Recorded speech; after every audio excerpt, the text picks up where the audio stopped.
NASCAR Nextel Cup Series at the Pocono Raceway in Pennsylvania. Cars qualified on Friday. There was no practice here yesterday because of rain. There will be a competition caution about lap 20. We'll see what happens. Right now, let's go trackside and join the pre-race ceremonies. For our invocation, Father Phil DeRay. Let us pray. Good and gracious God, we thank you for the beauty of this day. We ask your blessing on our country, on our men and women working for justice and peace, representing us all over the world. We pray for peace today, and especially we ask your blessing on this race, our drivers and teams, and all of our spectators and fans gathered here today. Bless us, Lord, with your love and care. Make us instruments of your peace. Amen. For our national anthem, Clark Lewis. Oh, say, can you see by the dawn's early light what so proudly we hailed at the twilight's last gleaming, whose broad stripes and bright stars through the perilous fight o'er the ramparts we watched were so gallantly streaming, and the rocket's red glare, the bombs bursting in air, gave proof through the night that our flag was still there. Oh, say, does that star-spangled banner yet wave o'er the land of the free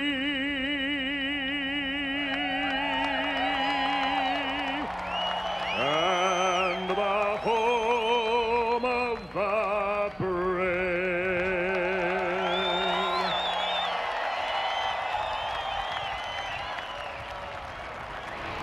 It is a warm and breezy July afternoon in Pocono. Temperature in the mid-70s, but things will be heating up soon because the command is next. You're watching the NASCAR Nextel Cup Series live on TNT.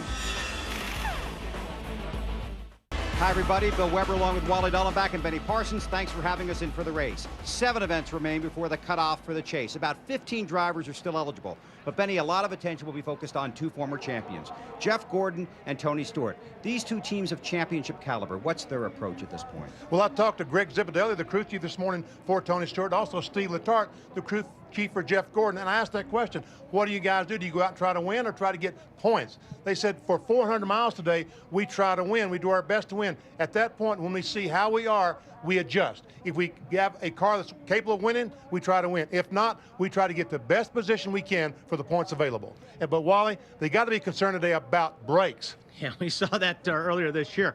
You know, with the new gear rule, you don't shift anymore, so you don't really slow the car down with the gear. So you have to use a lot of brakes here. As Jeff Gordon found out, they better be there when you're going down into turn 1 at about 200 miles per hour. He took a vicious hit. And it's one of those deals where you don't have the openings in the front of these cars like you would on a short track because you're going so fast, you don't want those openings for the brakes, so they try to pull air elsewhere. But, you know, when you're driving here, you're always pumping the brake, hoping that it's there. And without the gear changing, you got to rely on the brakes. It's a horsepower racetrack also, so the guys that have the big motors, they're going to be the fast guys here today. There are 36 races throughout the season. The series comes here twice a year, and most of the drivers will tell you the toughest 2.5 miles in NASCAR Nextel Cup racing are right here in Pocono. Let's go trackside and rejoin the ceremonies. And now, ladies and gentlemen, we have the 2 big men in the state of Pennsylvania. Bob Casey, the state treasurer, Senator Santorum, the U.S. senator, are going to give you those famous words. Go, gentlemen. Gentlemen, start your engine!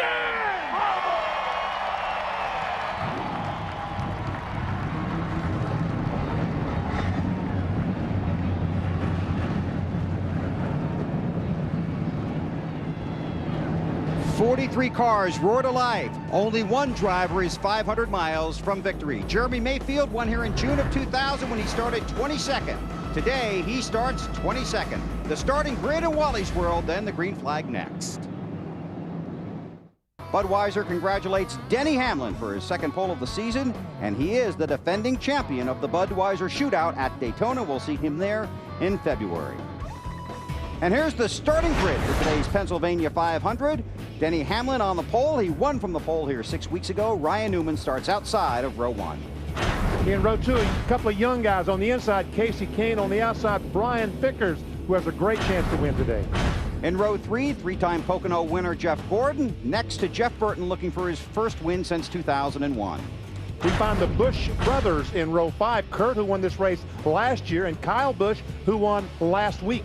And we'll take a look at the rest of the starting grid. We'll remind you one more time there was no practice here yesterday, and that there will be a competition caution at lap 20. No refueling under green until after that competition caution. Wally's going to dial up his new friend Carl Edwards on the radio. Let's try him. Hey, Carl, this is Wally in the booth. Can you hear me? Yeah, I got you loud and clear, Wally. I didn't know you'd be talking to me after what I did to your car. Yeah, I wanted to talk to you about that. You know, the Petties have some rules about what you can do with the Wally's World car, and you broke all of them. The king is looking for you.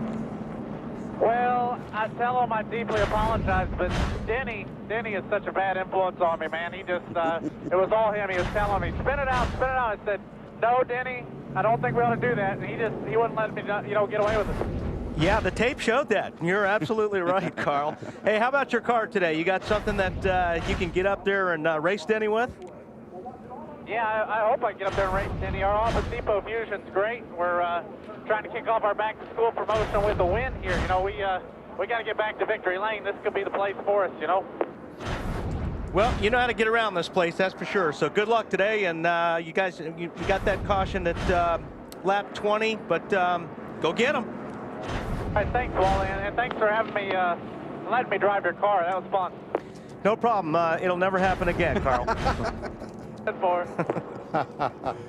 Oh, they had a blast doing that, didn't they? It sure looked like it. Sure did. And Jimmy Spencer starts 43rd today here at Pocono. No drivers to the back, and you see the 4 drivers that did not qualify for today's 500-mile race. A very tight pit road here at Pocono. The pit stalls are large, but the outside wall can squeeze the cars together when they get busy. Our guys are spread out from pit in near turn 3 all the way to pit out toward turn 1. Let's start with Marty Snyder. Bill, here in June, Kyle Busch got a speeding penalty coming onto pit road. So how do you solve that? Well, if you qualify high enough, you can pick the very last stall on pit road, and that's what they did today. They're in the very first stall, so it's kind of hard to get a speeding penalty coming onto pit road. They hopefully have eliminated that problem. This will be their lucky stall, hopefully getting them their second win in a row. Now, what bad thing happened to Kyle this week is he lost his lucky sunglasses that had taken him to 3 straight top 5 finishes. He has some brand new ones, but if they're not bringing good luck, he's going to effort the search for the old sunglasses. Dave? Marty, Jeff Gordon has already talked about it, and Benny and Wally have already talked about it. Brakes very important here. Jeff and his team trying to overcome the bad brake situation they had earlier at Pocono. They think they've got that solved. The good break for Jeff this weekend, a pit stall with an opening right before it. Easy entry into Jeff's pit. Hopefully that way he can get on and off pit road looking for his 4th Pocono win. Matt? Dave, it's already been a very productive weekend for Kevin Harvick. Saturday, he won a grandfather's clock down at Martinsville, winning the Busch race. A win today would be the 3rd time in his career he won a Busch and Cup race the same weekend. Now, Harvick's team chose pit stall number 10 here on pit road. Now, there is some concern because the last 5 races here, there have been at least 20 cars on the lead lap, which means a good chance Harvick will have a good car behind him pitting and a good car in front. So they're going to try to work together so there aren't issues on pit road. Harvick rolls off from the 12th position. He's never scored a top 5 here at Pocono. He hopes to change that today. Alan? Matt, a little over a month ago, Denny Hamlin started on pole and won here at Pocono from the first pit stall at pit exit. He's on pole for this race, also in that very first pit stall at pit exit. His crew chief Mike Ford's message to Denny and the team this morning: don't be overconfident. Just because you won here last month doesn't mean you're going to win today. And along those lines, the second message was communicate. For Denny from the driver's seat to keep feeding information back to the team in the pits on their car's handling so they can keep up with adjustments and have the best car when it counts the most at the finish. Bill? Thanks, Alan. You guys have a great race down there. And you heard Alan talk about communication. Here's the pre-race pep talk from the points-leading team of Jimmy Johnson. So have a good day. Let's head off on this off weekend with something we're proud of. And that's just giving everything we got. We don't know what today's going to hold for us, so let's just do all that we can, whatever it takes. You guys are the best. Johnson, a former winner here at Pocono, and again, the championship leader. 2.5-mile track, 3 very distinct turns, 43 cars, 500 miles. Glad you're along for the ride. The green flag in the air on TNT.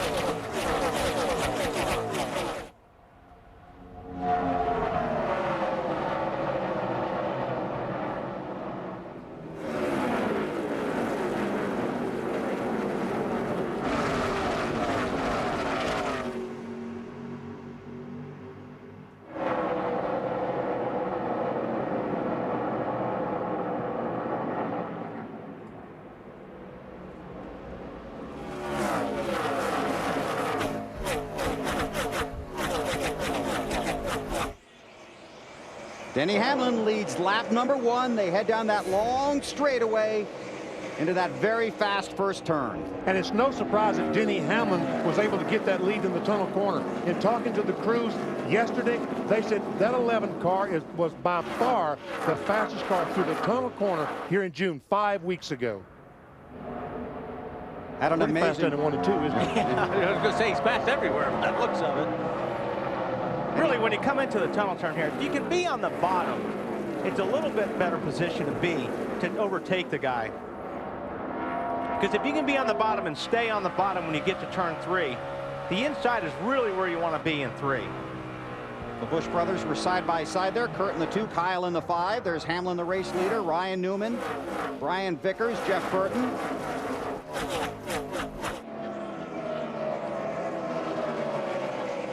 And Kurt and Kyle. There was no brotherly love as they came off that tunnel corner. Kurt Busch in that 2 car dove, and it looked like he missed his brother by about 6 inches trying to take that spot away. Kurt on the back bumper of Jeff Burton, and that 2 team of Kurt Busch really in a desperate situation if they want to make the chase, especially after falling out at New Hampshire last week.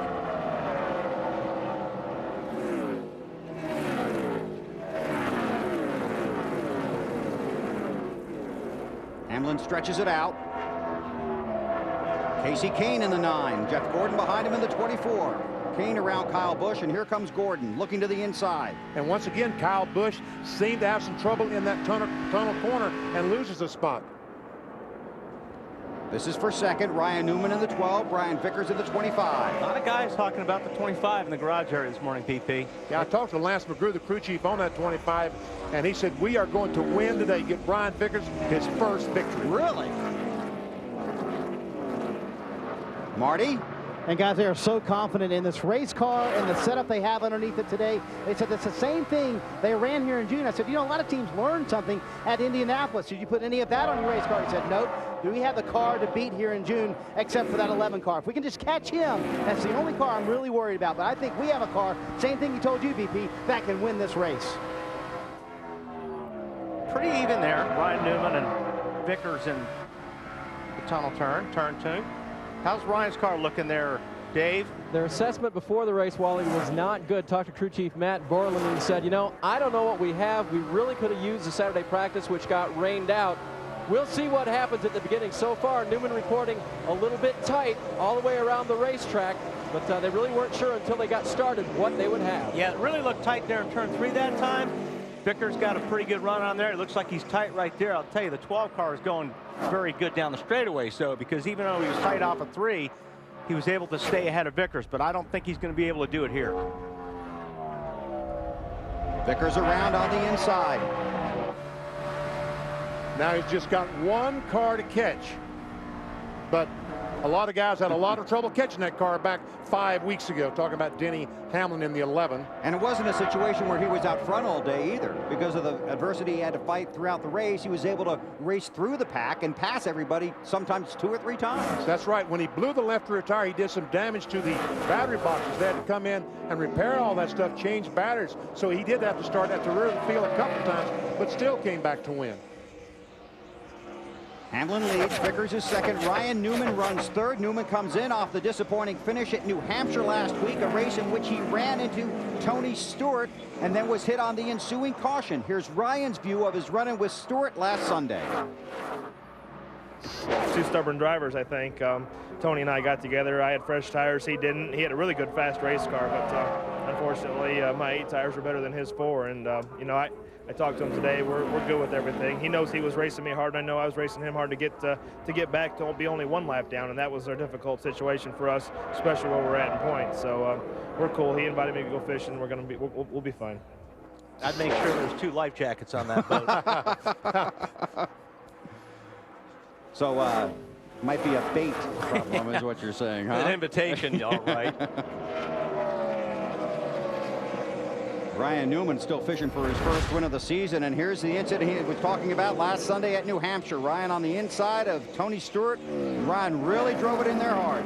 And also, Tony didn't give him any room. I mean, they both went in there tight, and Tony held them down. And normally, you got a guy down there on the bottom. If you think he's going to slide up, you'll drive up the racetrack a little bit. But neither one of them gave, and that's what happened. Newman currently runs third. Tony Stewart is 11th. With 6 laps in the books here in Pocono. On board with Jeff Burton. Well, it's the story of the weekend. 6 weeks ago, Denny Hamlin started on the pole and won. Today, he started on the pole, and he's leading again. Still under green here at Pocono. 9 laps are complete. Here's a look at our AutoZone in the zone drivers for this season. Kyle Busch with the 3 straight top 3 finishes. 3 straight top 10s for Kevin Harvick, who won the Busch race yesterday in Martinsville. And Jeff Burton continues to have a superb season driving for Richard Childress, our AutoZone in the zone drivers. Wow. See ya. 4-second lead for Denny Hamlin over Brian Vickers, Ryan Newman, Jeff Burton, and Kurt Busch. Jeff Gordon on the move into 5th around Burton. Casey Kane's going to go with him. More from Dave Burns. Talked to Jeff right before driver's introduction, asked him how his car was, and he told me pretty good. Felt like they had a car that, even though they didn't get the practice yesterday, felt good enough in Friday's practice. But he said, wait and see. So I guess this is good, Marty. Well, Dave, at the start of the race, Casey Kane kind of fell back. He said he was feeling out his race car. They were concerned about the weather. He said he loved the car on Friday when it was very hot and slick out there. Today, it's a little cooler. They just wanted to feel it out. Car not turning as well as Casey would like. Alan? When I talked with Jeff Burton before the race, he thought that their car would be decent today, but said, how do you know, with the lack of practice and the change to the left side tire, this first run of the race is really going to be a lot about feeling out what you've got and beginning to make adjustments on it for the rest of the day. You just saw Burton slip back a couple of spots. He started in 6th position, moved up initially. Now he's back to 7th spot. And you talked about the competition caution at lap 20. That's because of the new left side tire that Goodyear brought here. They didn't get any practice on it in race conditions, so NASCAR said we need to look at this thing in about 20 laps. Want to drop back to about the 38th position and take a look at 19-year-old Stephen Light. He's from Asheville, North Carolina, just 10 Busch Series starts, but today making his debut in the NASCAR Nextel Cup Series. My name's Stephen Light. I'm 19 years old. I'm from Asheville, North Carolina. I started racing go-karts and quarter midgets when I was about 5 or 6 years old. And then when I was 12, I started racing late models. And then that kind of just led to here. I always looked up to Dale Earnhardt Sr. He was always the one. He was my favorite driver growing up. And sooner or later, I mean, I wouldn't be not open to the fact of running both full-time Busch and Cup sooner or later. I mean, I'd like to do that. It'll be fun. It'll be exciting. I think it'll be nerve-wracking more than anything, you know, getting through the first 5 or 10 laps of being in a whole field of cars like that. Well, Doug Gates told me this morning that the plan was fairly simple for the young man. Just go out there, complete as many laps as you can, try to finish on the lead lap, but more importantly, earn the respect of the other drivers. And you can tell from listening to that he's a very composed 19-year-old young man. There's Jimmy Johnson on the move on the outside of Tony Stewart for the 9th position. Now, Steve is going to try and make the Brickyard 400 in 2 weeks. He tested there, and NASCAR has approved him to compete in that race, but they did suggest he come here and get some laps. But him going to that Indianapolis test is one of the greatest stories you'll ever hear, BP. Well, the Yates operation took him to Chicago just to watch the race, listen on the radio, and get an idea of what's going on. And then they decided, well, let's go to Indy and test. from Chicago. He gets down there, he has no clothes. He's at Kmart at 2 o'clock in the morning buying 4 or 5 pairs of trousers, shirts, shoes, everything. He bought a pair of Shaq tennis shoes for 29 bucks. He was so proud of that. But he goes to Indy with no clothes, no nothing. He said he had his wallet, his car keys, and his cell phone, and that was it. And they decided, well, we're going to put you in Elliott Sadler's backup car at the Brickyard. Come on, you're coming with us. So no luggage, but he got to make the trip. Now he's racing in his first race, and he's made it through the first 13 laps. So I'm sure he's just excited to be here. Jeff Gordon just took over the 4th spot from Ryan Newman. But this guy leads by about 5.5 seconds. Denny Hamlin. Competition caution coming up in about 5 laps. We'll take a break, come back from that. Denny Hamlin out front at Pocono. A rising star of the NASCAR Nextel Cup Series. But can he make the chase? Denny Hamlin leads by 6.5 seconds over Brian Vickers. Time now for the singular race talk question. Who will be the next under 25 driver to win a Cup race? Reed Sorensen or Brian Vickers? To vote, text the word race to 191 on your singular wireless phone, and you'll have a chance to win a first-class trip to Miami. Denny Hamlin's 8th race that he's led in 2006, and he's led both the races here at Pocono. There is the race leader. More from Allen. So you're Denny Hamlin's crew chief, and you watch your driver build up about a 5-6 second lead, and as he comes by you on the front stretch, you radio him and you say, hey, don't show all your hands so early in the race. The driver radios back and says, I'm just riding. Marty? Well, Alan, Brian Vickers is saying what the other 42 guys are saying. How do we catch that 11 car? Go just a little tight center off of 2. One. A little tight center off of 1. Not too bad. I can back the corner up. I felt like we're real good through turn 2. Pretty decent down in 3. I don't know where he's beating us, but he's still beating us by 2 to 4 tenths. I don't know where we can get it. And that's the problem for Lance McGrew, the crew chief. He kind of just shook his hands or shook his head when he said that, because how do you fix a car that's almost perfect, in Brian Vickers' case, a little bit tight in 1 and 2, and that's it, to try and catch that 11 car that's so much faster, guys. Thanks, Marty. Just saw 5th place change hands. There's Vickers in 2nd, now 7 seconds behind Denny Hamlin. But in about 2 laps, he's going to be right on his rear bumper. We've run 18 laps, and every lap so far, Denny Hamlin 11 car has had the fastest lap. Fans, listen to your favorite drivers' in-car audio throughout the race with NASCAR.com's Race Day Scanner. Start your 14-day free trial today, exclusively on NASCAR.com. What's your favorite word? Free. There you go. Start today. Again, a new left side tire here, so NASCAR looking at a competition caution around lap 20, and that's what we're working right now. Hamlin 7.5 seconds in front of Vickers, then Kurt Busch, Jeff Gordon, and Casey Kane.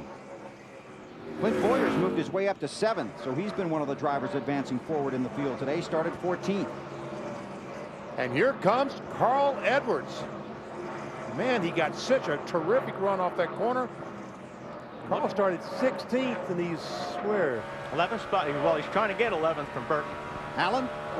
Bill Hitchcock, Carl Edwards crew chief Wally Brown was really worried this morning. After coming up here a month ago and running well, they felt they didn't have a car that was able to contend with Denny Hamlin's and compete for the win. So they made what he called significant adjustments and changes to the front suspension setup on that car, and then didn't get any race trim practice yesterday. Wally was very worried about how that car was going to perform in the opening laps of this race. So far, not bad, huh? Yeah, well, you got those bonus laps in Wally's car. That has to help you, because anytime anything handles that bad, you know your car is going to be better. I think that bonus laps would be exactly what that was about, and I think he decided that he could take out all of his racing frustrations on Wally's car. And he did very well. Looks like his car is pretty, I mean, according off of Burton's back bumper, looks like Carl's car's pretty good through the corners. And the competition caution is now being waved over the Pocono Raceway. 20 laps are complete. Denny Hamlin, the race leader. He has led all 20 laps from the pole. Vickers, Kurt Busch, Jeff Gordon, Casey Kane, Ryan Newman, Clint Bowyer, Jimmy Johnson, Tony Stewart, Kevin Harvick, the top 10. And look at that. Jeez. We'll take a break, come back for pit stops from Pocono.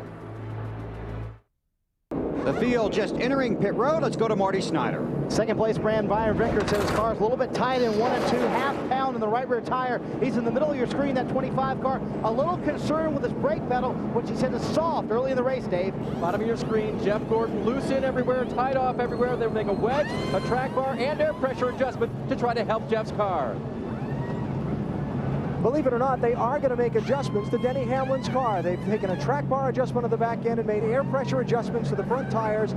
4 tires on this car, and he will hold the lead on pit road. Matt? The highest running Richard Childress Racing Chevrolet, Clint Boyer in the 07. Minor air pressure adjustment. The car was tight in 1, but loose in the tunnel turn and 3. They didn't want to take a big swing at it like a lot of other teams have here on pit road, Bill. And there you see the Nextel race off of pit road. Nextel celebrating speed, teamwork, and getting things done instantly. Crew cam at work, BP. Heath Cherry, right rear tire carrier for the 11 car. He throws the tire on, gets the nut to the left side. Barry Cook jerks off the tire. Heath stamps it on, ties it up. Go, Denny, go! Field has gotten the 1 to go, but let's go inside the TNT pit window. Troubles for the 24 bunch. Let's watch the rear. Kevin Gilman, the rear tire changer. Jeff Knight, the carrier. Kevin takes the tire off, and Jeff slams off the rear. But Kevin says, wait a minute. We have a lug nut jammed on the brake rotor. They got to take the tire back off, then install the tire, and then tighten it up. Lost 100 positions, Bill. And comes back, will restart 14th after running in the top 5. That was still a pretty good reaction. Gordon went in 4th. He's now scored 14th on the racetrack. Here is our Craftsman pit summary. Kurt Busch picking up a position, and Denny Hamlin has led everything here. Hard to believe they made a adjustment on that 11 car, isn't it? Why would they do that? I don't know. When you're 0.3 of a second faster, everybody, I think I'd leave it alone for a while, but we'll see. Got to find out. Green in the air. Kurt Busch on the back bumper of Hamlin. Oh, we got a car on the wall. Michael Waltrip in the wall. Hard. I'm wrecked bad. The pit, guys, I think. Sure what it looked like. I mean, I clobbered the wall. I don't know what I got. Well, be careful going down in 1. You might clobber it again, Mikey. His season of frustration continues. Man, he hit it a ton, and they were just getting up to speed. I can't tell. I got smoke. No smoke, and NASCAR says you look good from the outside the track. Oh, I'll tell you what. You hit that hard, I think I'd be coming in just in case. Still looking for his first top 10 finish of the year. Looks like he got tagged from behind. He got turned right in the wall, but that right rear looked like took a shot, BP, but who knows? Oh, right. It's okay.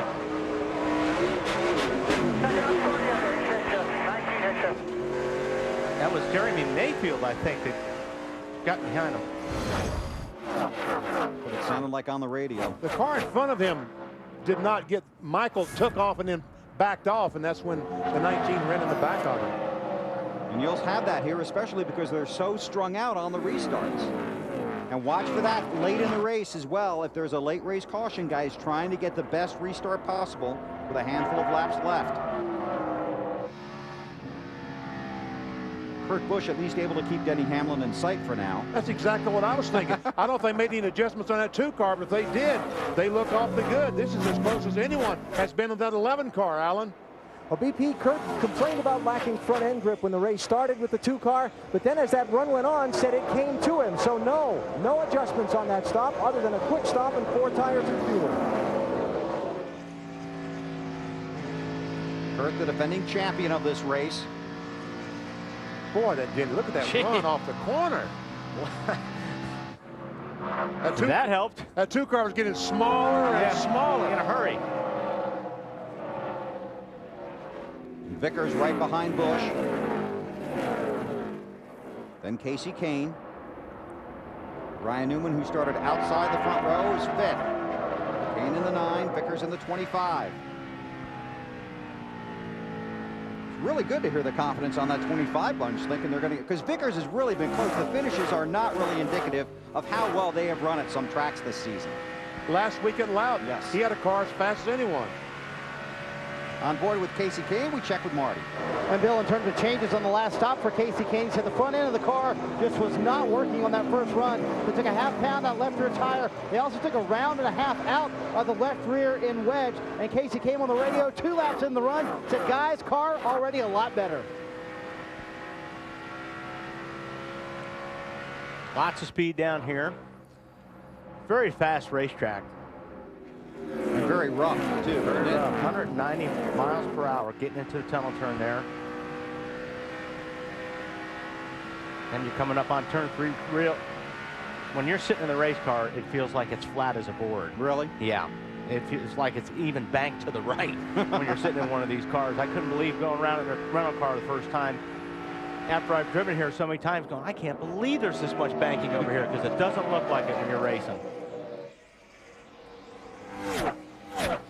Hamlin leads, being chased by Kurt Busch, Brian Vickers, Kasey Kahne, and Ryan Newman. When we come back to Pocono, we will take you through the field. You're watching the NASCAR Nextel Cup Series live on TNT. The NASCAR Nextel Cup Series in front of about 100,000 fans, and a crash on the front stretch. Carl Edwards and Clint Bowyer are in it. And Carl looks like has some damage to the right front fender. Yes. And this will be very critical to his chances of making the chase. Bowyer was having a good run. He was. I don't see a whole lot of damage there, so he might be okay. Let's go back and take a look. They came across the line battling for the 12th position. Oh, I see Tony Stewart and Clint Bowyer get together. And when Bowyer goes down to dodge Tony, runs right in the side of Carl Edwards. Carl came in 13th in the championship standings. Ooh, Tony almost got in the fence. Then came down and got Bowyer, and that took out Carl Edwards. Looked to me like Stewart was mad at Bowyer, yeah, exactly, and drove into Bowyer. That's what it looked like. Edwards second a week ago, and his crew works on his car. He has gone 1 lap down. Alan? Well, Carl drove the car backwards up the pit road to the garage area. Then the crew told him, turn it around, bring it back to the pit space so they could look at it. The initial thought is throw some tires on it, see if they can roll around the racetrack and not lose any more laps. And now they're underneath the right front trying to see what's going on there. And I'll get an update when they get back over the wall and can tell us more. 39th at Daytona, 20th at Chicago, second last week at Loudon. Looked like he might be able to work his way into the chase. Well, you need that right front fender here. Yes, you do. Not only the right front fender, but I'm sure that there's going to be some suspension pieces broken. He took a good lick to that right front tire. Former winner here.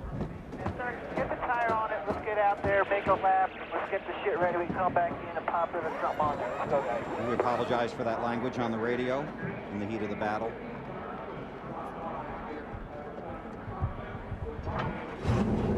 These teams trying to make the chase. The frustration clearly is there. Yeah, it's just, and it gets worse and worse. You can feel it in the garage area when you walk in there Friday morning, and you can sense it on Sunday as well. Here we go again. See Tony's hand come out the window? Yes, gesturing to Clint Bowyer in a 07. I guess Tony felt like that Bowyer forced him up against the outside retaining wall off turn 4. The problem is that well, let's listen to see what Tony has to say. Dave? Well, I just heard a part of it, Benny. It relates to what you said. Tony's comment was, how did he not see me up there? Referring to Bowyer. Yes, right. Yeah. No, the problem is, I mean, you know, you're mad at another guy, you go to turn down on him, and then somebody completely innocent like Carl Edwards gets the worst of it. Almost everybody coming to pit road, Marty. Brian Vickers ran in third for much of that run, Bill. The car just a little bit tight still in turn 1, but excellent in 2 and 3. They're going to leave it alone. 2 tires only and fuel for the 25 car. Dave? The 20 car of Tony Stewart has been tight. He told crew chief Greg Zipadelli, you made a big adjustment for me there, but I still need more. Not quite as much as the first time, but just give me some more. Fuel only, slight adjustment, Allen. The wedge wrench has already gone in and out of the left rear window on Denny Hamlin's car. A 4-tire change to go with it. He's going to lose some track position by some other people playing strategy. And the 48 car is having trouble getting going. What's up with Jimmy Johnson down there, guys? Oh, there he's finally moving. Johnson slowly rolls off of pit road. We'll check on Johnson's situation and reset the running order when we come back to Pocono. You're watching NASCAR on TNT.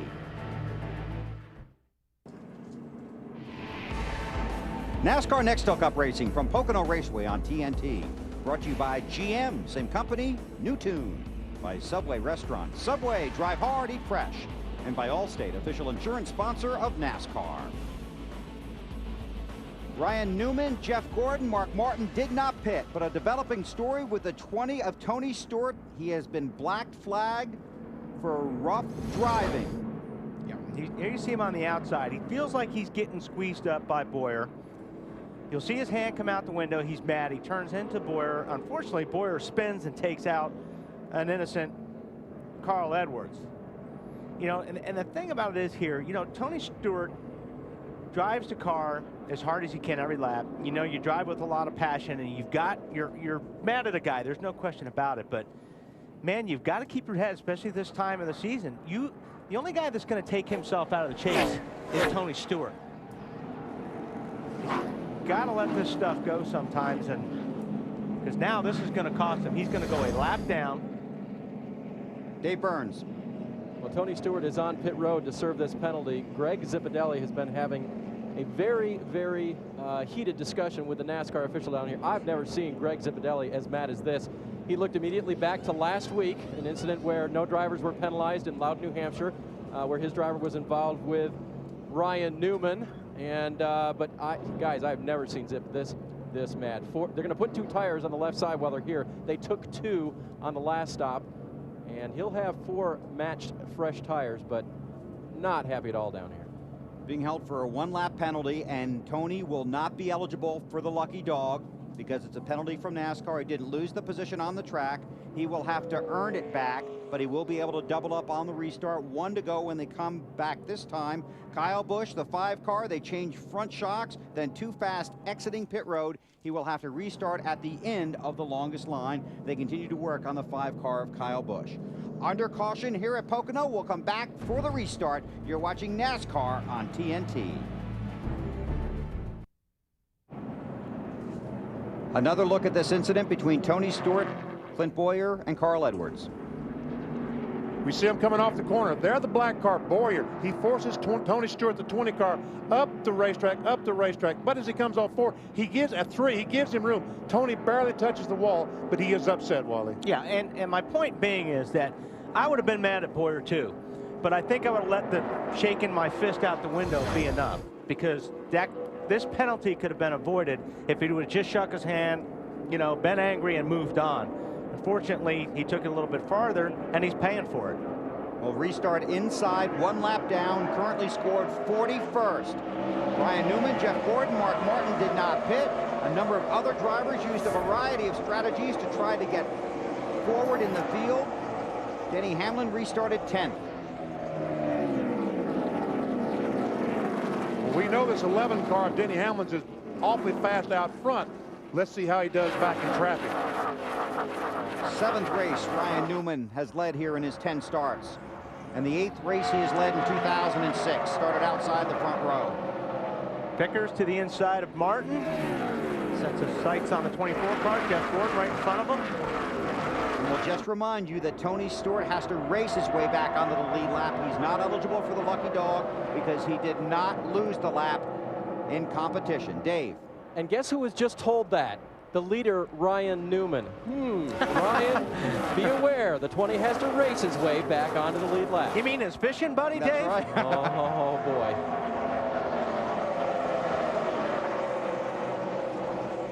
But I think that the 20 car of Tony Stewart is going to be faster than the 12 of Ryan Newman. After all, he has 4 fresh tires. If they're worth anything, he's going to be faster because Ryan, he's getting a little loose. Yeah, Stewart bottomed out there in turn 1. We've seen that from a few cars today. These guys are running these cars so soft. They try to get them down on the ground. There's a bump down in 1. And if you hit it just the wrong way, you coil behind these cars and it shoots you up the racetrack. It just bottoms out. And that all involves the springs, basically? Yep. It's where he is right now, off 2 and then off of turn 3. That's where he makes up a little ground. We're also seeing 2 fresh tires. Brian took those on the pit stop just a moment ago, and of course Newman did not. And Jeff Burton closes in on the leaders. And Tony Stewart would love to see these guys race side by side for a while.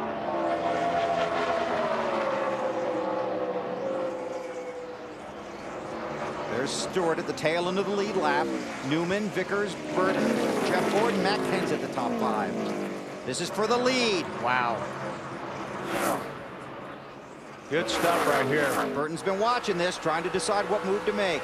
And the last 2 or 3 laps, this 31 car, Burton, has been the fastest car of these 3.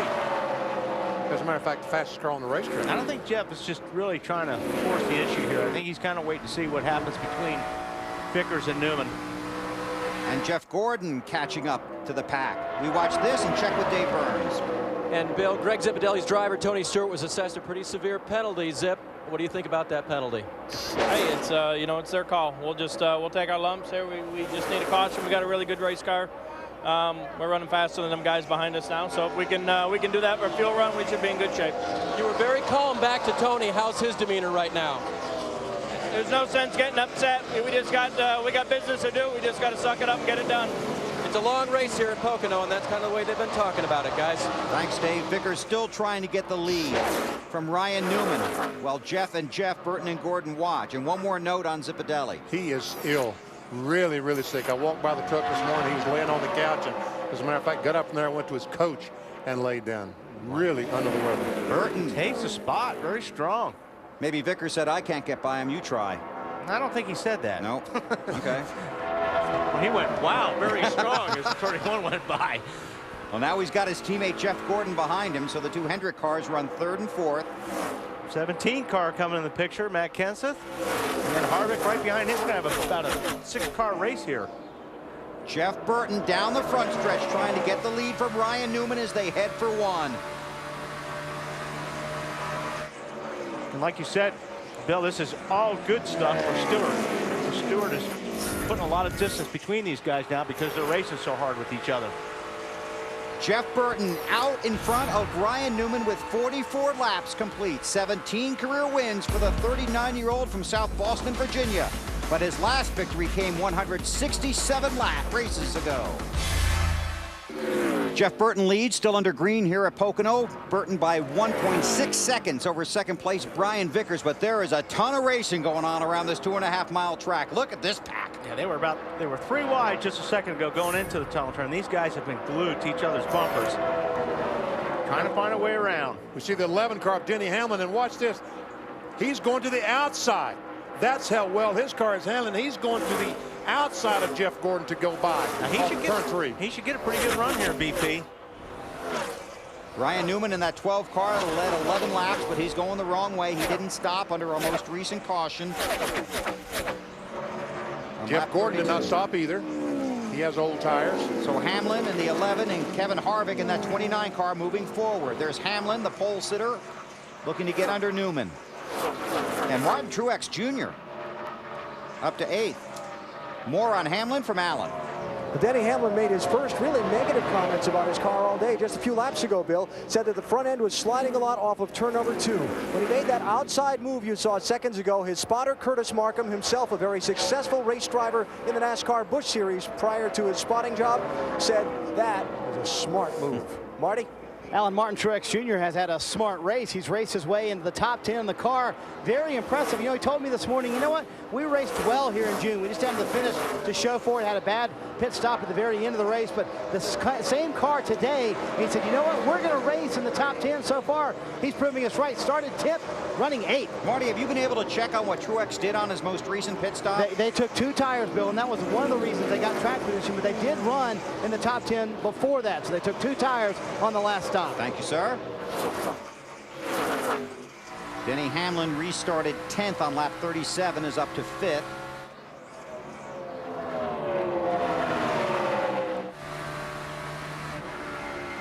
Hamlin just ahead of this group, on board with Ryan Newman, looking back at Jeff Gordon. Two stories developing, affecting the championship picture. The 99 of Carl Edwards, first from Allen. Yeah, Bill, I just talked to his crew chief, Wally Brown, about the damage to the car and the repairs that they made. They still don't have the front end alignment set as they'd like, and the right front fender is damaged. Wally talked earlier about aerodynamics. It's going to be, as Wally told me just a second ago, he said, a long day. Carl Edwards, 1 lap down, currently runs 43rd. And Kyle Busch, who won a week ago, currently scored 42nd, also 1 lap down. Doesn't take but a week to humble you in well, this look business. at Tony Stewart having the issues, obviously. Kyle Busch and Carl Edwards. More on Tony Stewart from Dave. And you know, Tony said coming into this week that he was unconcerned about his falling to 11th in the championship, because at the next 6 tracks, he's got 9 wins. But a day like today, this could really crush his championship's hopes. Remember, you got to get in it to win it. That's exactly right. And Dave, every time you fall further back, it makes it that much tougher to close that gap. It really does, because other people are running well. They're making up ground. They're making their way to the top 10. And Tony just had a bad luck day today. He's the last guy on the lead lap, and you could actually make the argument that Tony made it his own bad luck, and maybe the only thing that can keep Tony Stewart from winning the championship or getting in the chase is Tony Stewart. There's Gordon inside of Newman. Gets the spot. And the only one thing that's going Stewart's way right now is he is the fastest car on the racetrack right now, so he's still in position to get that lap back if the yellow comes out. Well, you two guys have been watching the race and the timing, and he has been very impressive on the clock as well as on the track. Almost every lap, Tony Stewart in the 20 car has been faster than the leader. So, you know, they're not going to chase him down and put him a lap down. Right. More from pit road from Dave. Looking at this group of cars, Bill, first of all, the 24, remember they had that lug nut fall in between the brake pad and the wheel. Talk to tire carrier Jeff Knight and his tire changer Kevin Gilman. Have you guys ever had that happen before? They said, yep, one time when we were a team on the 88 crew. It happened at Daytona. We didn't like it then either. As for the 12 of Ryan Newman, going backwards because his car is tight, especially going into turn 1. And just to update you on Tony Stewart, he is 6 seconds in front of race leader Jeff Burton as they run right now with 52 laps complete. We'll take a break, come back to Pocono on TNT. Jeff Burton in the singular Chevrolet leads by 3 seconds over Brian Vickers here at Pocono. Let's pay off our singular Race Talk poll. Who will be the next under 25 driver to win a Cup race? Pretty close. Yeah, Vickers has 60%. Yeah, but you let the cat out of the bag, because what did you say that they told you about Vickers today? They're going to win today. Okay, that's what I would have. If you said it, BP, that's the way I'm voting. And currently he's running second. How about that? But he's got to catch this guy. All right, well, let's take you through the field, starting with race leader Jeff Burton, and here's Alan Bell. Well, Jeff Burton moving out in front at lap 46 and having a fine day. Burton looking for his first win in a long time, says he gets really nervous about pit stops these days, and it has nothing to do with his pit crew. With the penalties I've had so far this year, quite a while. You know, we've had 2 pit road penalties for speeding, and we're going to have to back our pit road speed down. But you know, it's as tight as things are and as tough as competition is, you hold your breath about everything anymore. I mean, you know, things can be going well and it's not going well. It's just so tough. So I hold my breath after every pit stop to make sure that we don't have some kind of penalty coming. Well, no penalty on that last pit stop, just right side tires, and Burton's car really came alive. Marty? Al, on the front end of that 25 car, way back there is Brian Vickers, just not working like he would like, meaning the car is tight off the corners. Then when he got up inside the 12 earlier when he was trying to pass him for the lead, the car just would not go. Can't be aggressive with the throttle like you would like to, Matt. Kevin Harvick's lap time's faster than the leader, his teammate in the 31 of Burton. Now, the 29 of Harvick, his car was tight earlier on. They have made changes every single stop. They have worked the car to where Harvick needs it. 2 tires in the last stop to AB. Denny Hamlin dominated the opening 33 laps of this race, building up a 7 1/2 second lead. He got shuffled back to 10th place by pit strategy on the lap 33 stops. He's working his way back to the front. He's in 4th. Matt? The 17 of Kenseth starts out great, but then the car slowly migrates to the tight side. He was telling Robbie Reiser's crew chief he was concerned whether he was grinding, bottoming out the valence. You see him go look to the high side there. He's in the pit position, Dave. Matt, pit stop time already for Jeff Gordon. He's about 2 laps away now. Remember, he stayed out on that caution where Clinton Boyer was involved with Tony Stewart, so they're going to have to come to pits. Remember, the 12 will be on that strategy as well. Marty? An impressive run for Martin Truex Jr., currently in the 7th position, but he's not in the position he wants to be behind Jeff Gordon, because when his car is behind Gordon and others, it gets too aero-tight, meaning the car just doesn't want to turn. He needs some clean air on the front of that car, Alan. A little miscommunication on a pit stop cost Jimmy Johnson some track position, not among Jimmy and his team, but among Jimmy's team and the NASCAR official in their pits. They made a 2-tire change on the stop, but Jimmy couldn't pull out of the box without running over the official who was coming around the front of the car. That's why Jimmy got shuffled back before. Marty? Let's jump in here. Ryan Newman coming down pit road. Ryan Newman, Jeff Gordon, and Mark Martin did not stop under the caution on lap 32. Dave? I told you the 12 might be on that early pit stop strategy.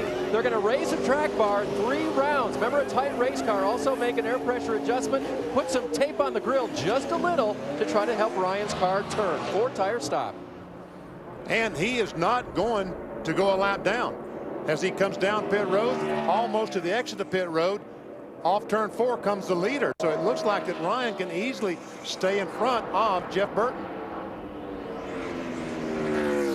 Right about now, they're thinking it was nice being up front, but stopping under that caution might have been a good idea. Yeah. But they only ran 26 laps or something. No, I guess about 35 laps at max. But that's really the first fuel run you can check, because the first was only 20 laps. Let's continue going through the field, pick it up with the 26 car of Jamie McMurray, Marty. And Bill, it's been no secret this has been a tough season for Jamie McMurray. Just 1 top 10 in his last 6 races, and he knows a good one today at Pocono will go a long way to making 2006 a little better. Right now we feel like we're out of the chase and just have to work towards next year. They had a meeting last week with Bob and Carl, and they both decided they want to stay where they are at. So that was encouraging for me. I was glad to see Bob want to stay and work with us. But it has been it's been very frustrating. But I honestly see that it's going to get better. We've made some improvements to our cars, and you know, hopefully over the next 15 races we can get better and be ready for next year. McMurray took 2 tires on his last stop, but for the guys who didn't take any tires and didn't stop at all last time, these green flag stops are starting, Dave. Here comes the 24, Marty, into his pit box very well. We talked about that clean entry at the beginning of the show. They will make looks like a track bar adjustment, a wedge adjustment, and air pressure for Jeff. He's been complaining that the car was loose everywhere except for turn 1, where it's a little bit tight. Remember, 3 corners here, and guys say if you're going to win, you got to be good in all 3. He's gone. And that's the challenge here at Pocono, trying to make your car good in all 3 turns. There's your pole sitter, Denny Hamlin. Won here 6 weeks ago inside of Brian Vickers. That is for second. Well, I let those 60% astray, didn't I, Bill? Because he's going to have to beat Denny Hamlin, the 11 car, to do it, and that just looks like it's going to be difficult to do. Although we got a long ways to go. We sure do. 139 laps left. We've seen some good racing here at Pocono this afternoon. And Hamlin, once again, coming through the field. And Hamlin's car seems like it's better after it runs 10 or 15 laps. Got the same garage stall. Said he parked his motor coach in the same spot as he did in June. The drivers aren't superstitious, are they? Oh, no, it's bad luck to be superstitious.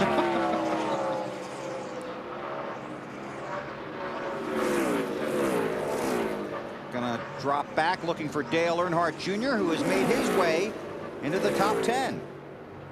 Dave? Yeah, Bill, he's been looking for the front of the pack all day long. Finally found that. He was talking about the fact that they still need to make the center of the corner in 1 and 2 a little bit better, but his crew was giving him lap times back, and I guess they're trying to pump him up a little bit. They said one of them was pretty spectacular right there, Junior. So he's worked his way into the top 10, as you said, trying to make a good day after starting 26th. And finishing 43rd a week ago. And you know, yesterday morning, as they were going through getting their car ready to go on the line, as they checked the valve lash, the distance between the valve rocker and the valve itself, there's about a 20,000th of an inch gap between those. They found one excessive. They started checking around the A car, had a broken push rod.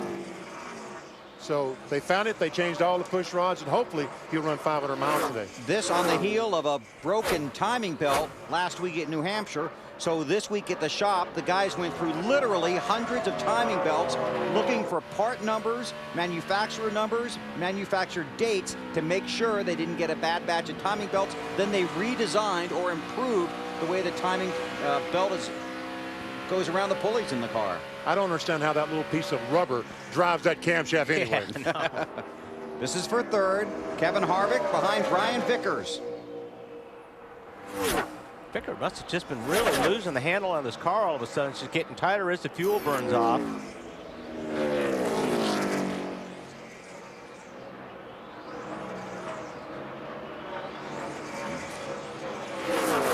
We watched that. Mark Martin, who didn't pit under the last caution, is on pit road. Marty? Yeah, one of the last guys who did not pit under the last caution to come to pit road. Mark says the car actually has been loose for that entire run. Said we need to tighten it up a little bit, guys. 3/4 of a round of wedge in the left rear. Also a pound on the right rear tire, trying to tighten up that car for Mark Martin. And a good stop for the AAA guys. They weren't that good here in June, so the 6 bunch with limited practice went down to the 16. Their teammate and got some notes on setup, seeing if it could help Mark here at Pocono today. Their former teammate Jeff Burton out front here in Pocono. He leads by 3.7 seconds over Denny Hamlin. Third caution of the day in the air here at Pocono, and here's why. Kyle Petty. Oh, looks like the right front tire was flat. I saw black marks leading up to the wall like the brake was working, and they'll be lucky to fix that one. It's heavy damage. And Kyle's bad luck is good luck for Tony Stewart. He gets back on the lead lap. Was penalized 1 lap for rough driving after this incident with Clint Bowyer that sent Carl Edwards spinning along the front stretch. Tony waves to Bowyer and then goes down and runs into the right front. NASCAR held him for 1 lap. He was not eligible for the lucky dog, had to race his way back onto the lead lap, and he has done that. And Tony Stewart currently scored 36th, but will be back on the lead lap. He has an awfully fast race car, I know that. Robbie Gordon is the lucky dog. And Stephen Light was on pit road, making his first Nextel Cup start when the caution came out. So it's Jeff Burton, Denny Hamlin, Kevin Harvick, Brian Vickers, Martin Truex Jr., the top 5. Then it's Kenseth, Johnson, McMurray, Kurt Busch, and Earnhardt Jr. in the top 10. They're all coming to pit road, and Marty's waiting for him down there. Brian Vickers running in 4th for much of that run, Bill. He said the car was extremely tight, meaning that front end just wouldn't hook up for him. He said he felt like he burned the right rear tire off. He's on the bottom of your screen in that 25 car. Look for them to pull half of a spring rubber out of the left rear tire. That should loosen up Brian's car quite a bit. They're having trouble, especially in turn 1 and 2 and 3. He's not too bad. Matt? Kevin Harvick will stop short in his box as Greg Biffle smokes his car into his box. Small air pressure adjustment. The car was neutral on the 29, Alan. You see the track bar adjustment wrench just being taken out of the right rear of Jeff Burton's car, and air pressure adjustment as well. They told him to stop short in his box, so Denny Hamlin didn't block him in. Dave?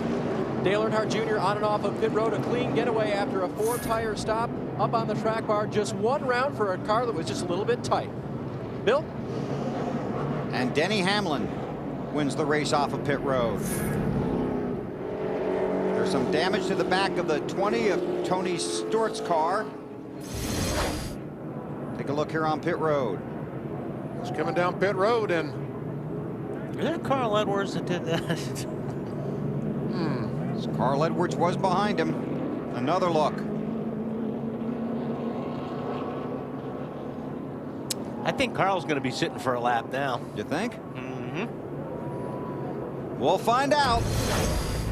Carl could be in timeout when we come back to Pocono. You're watching NASCAR on TNT.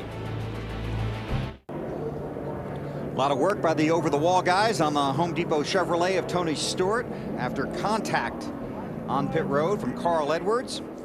Tony black flagged earlier in the race for rough driving.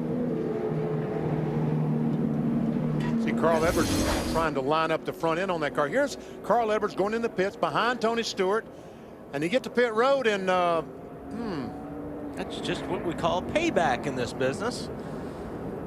Although he Although he was kind of paid back. NASCAR paid him back pretty good, so I'm not sure that was necessary. But Dave, can you add? Meanwhile, in the 20 camp, they were going to come down pit road to, make Tony's car better.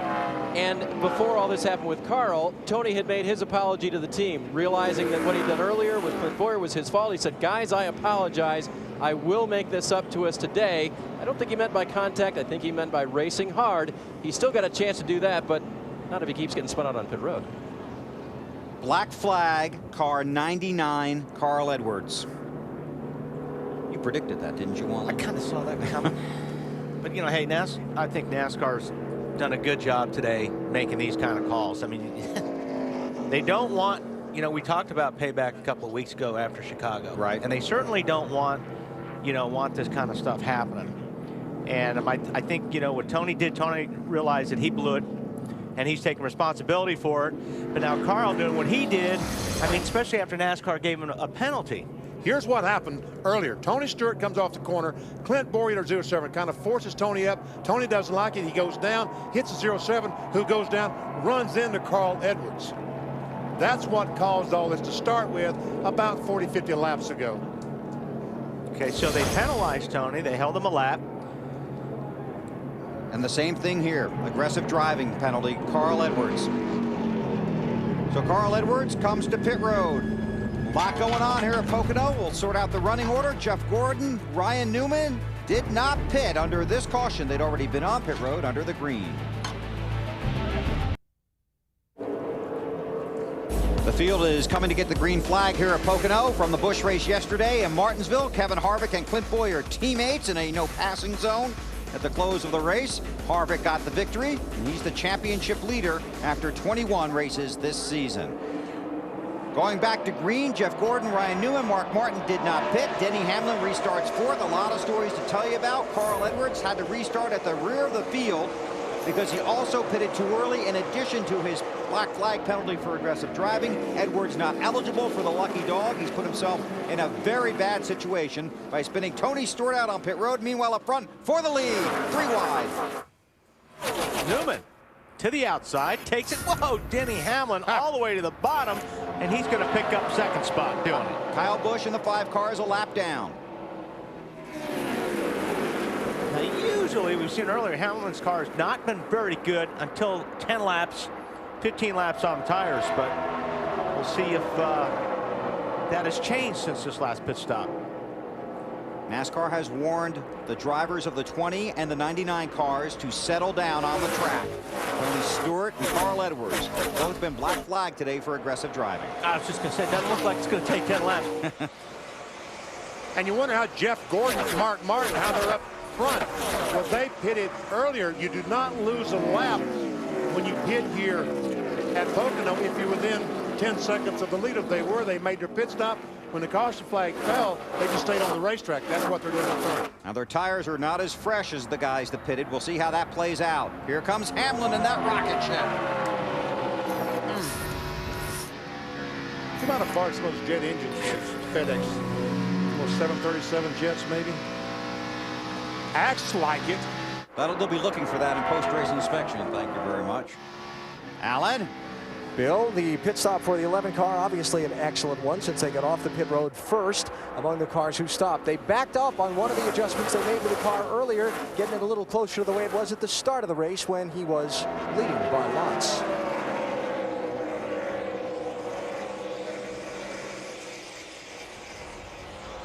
Well, there has been some racing throughout the pack today. A lot of traffic back right here in this clump, which is about 10th through 40th. We're going to see 3 wide there.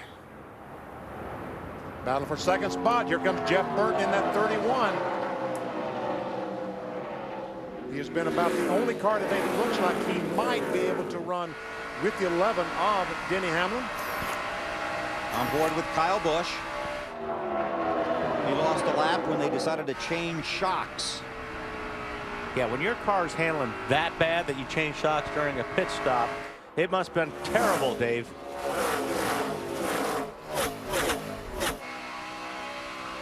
Dave-o. We've lost Dave. Uh-oh. We'll put our best man on it. Kevin Harvick under Kyle Busch. Maybe.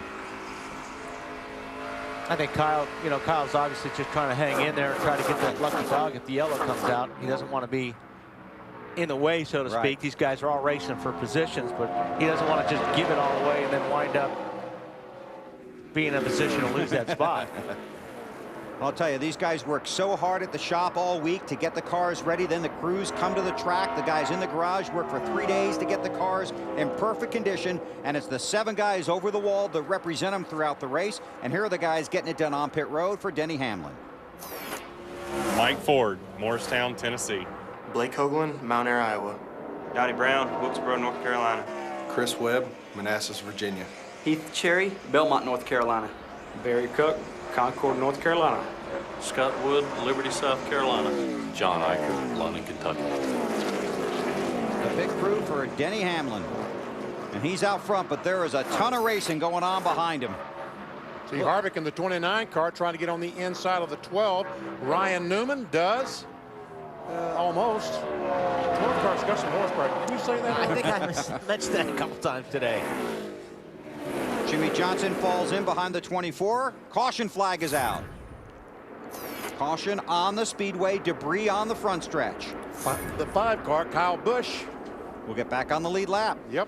We'll wait for the official call, but he should be, and he is the lucky dog. So a big break for Kyle Busch. We'll get to make a free lap around here and get back on the lead lap. Denny Hamlin won here in June, started on the pole. He's back out front at Pocono. Let's take a look at today's DLP Technology race recap. The guys on pit road fired up, ready to go after the opening ceremonies. 100,000 fans. Under sunny skies in Pocono, lap 25, Michael Waltrip gets tapped on a restart. Into the wall he goes. Oh. Heavy, heavy contact. He's still on the racetrack. It's not very competitive. Then the fun started. Tony Stewart gets squeezed up. He gets mad. He gets into Boyer. Boyer gets into Carl Edwards. And he gets in trouble for it. Tony Stewart, a 1-lap penalty. Black flag for aggressive driving. Kyle Petty into the wall hard. And then the 99 car, Carl Edwards, tries to pay back. Tony Stewart gets into him as he enters pit road. NASCAR holds him for 1 lap. And we're just back to green. Carl Edwards scored 42nd, 2 laps down. Tony Stewart has worked his way back onto the lead lap, did not get a lucky dog, was not eligible for it. He restarts 29th. Burton's taking a look, but doesn't have enough there.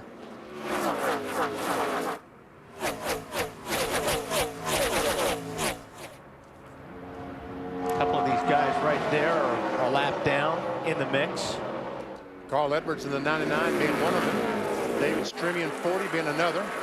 The first 18 cars did not pit, including Jeff Gordon, who had pitted back on lap 61.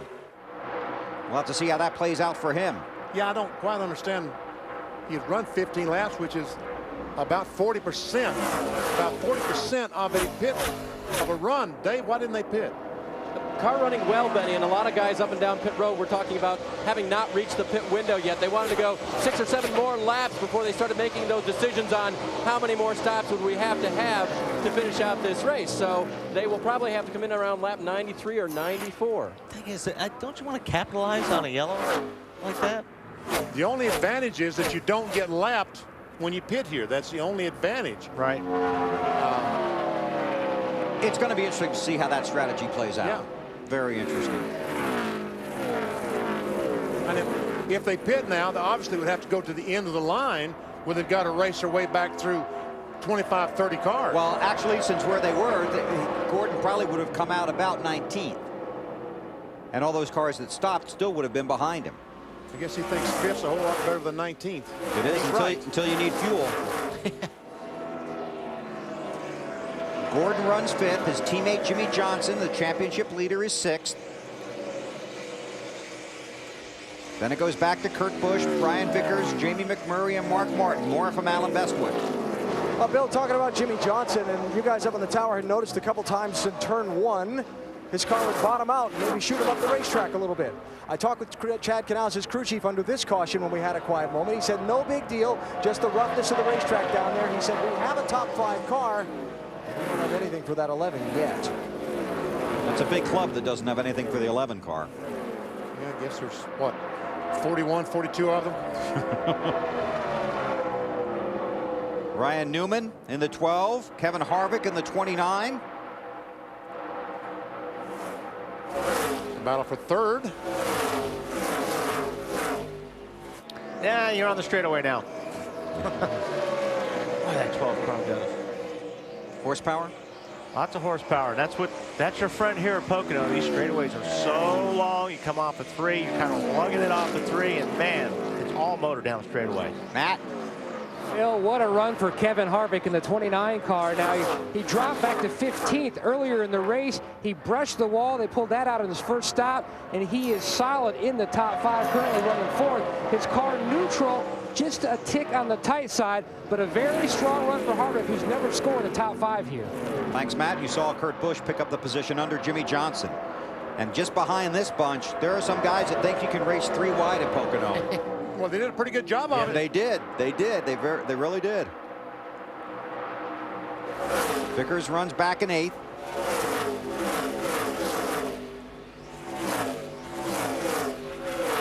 There we go. 2-3 wide. Robbie Gordon at 7 car trying to make it 3 wide. And the big thing about back here is Tony Stewart is trying to negotiate his way through all of these. And even though he's been at the back of the pack for a number of laps, he has an extremely strong car, Dave. And he did stop on this last caution. His car still wanted to push up toward the outside of the corners, all 3 of them. So they changed 4 tires, made a track bar adjustment, adjusted that chassis for Tony. Following his teammate J.J. Yaley in the 18.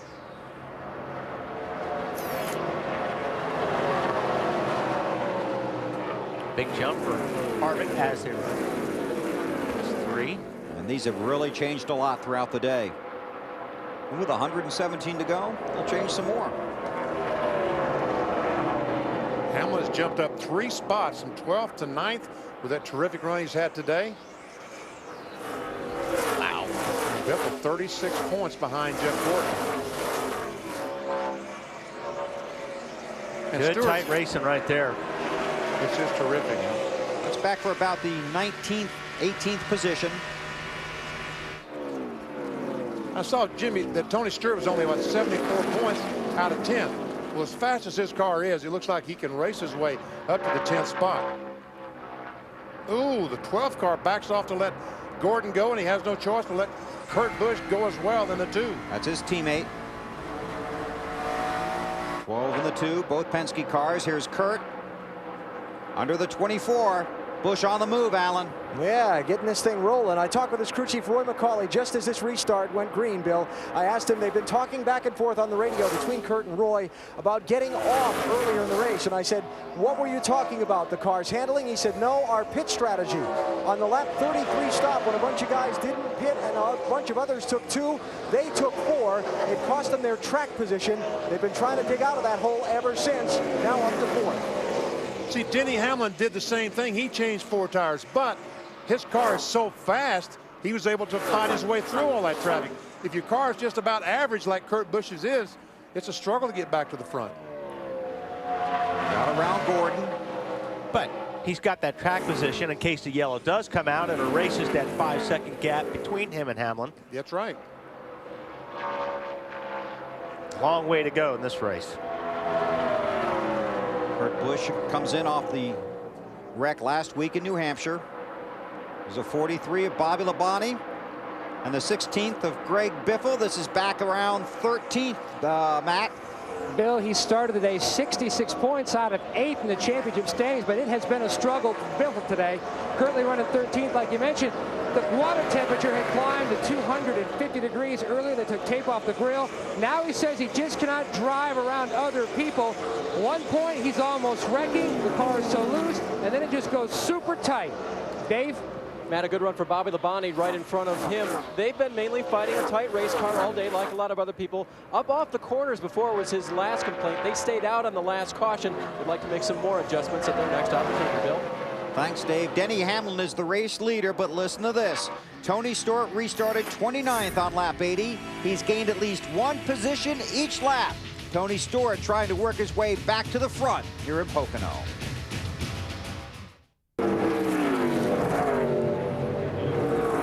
Caution has just come out here at Pocono. Dale Earnhardt Jr. has crashed on the backstretch. You know, they tried to crash off turn 3. It was a big group of cars, and they made it to turn 1 off turn 1. It looks like that big group of cars didn't work. You were surprised they made it through turn 3, but you didn't think they'd make it back, did you? Here's the tail end of it.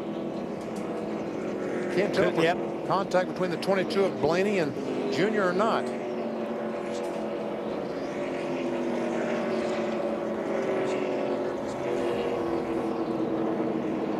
See if we take another look. All right, now you see Earnhardt, Sorensen, Blaney.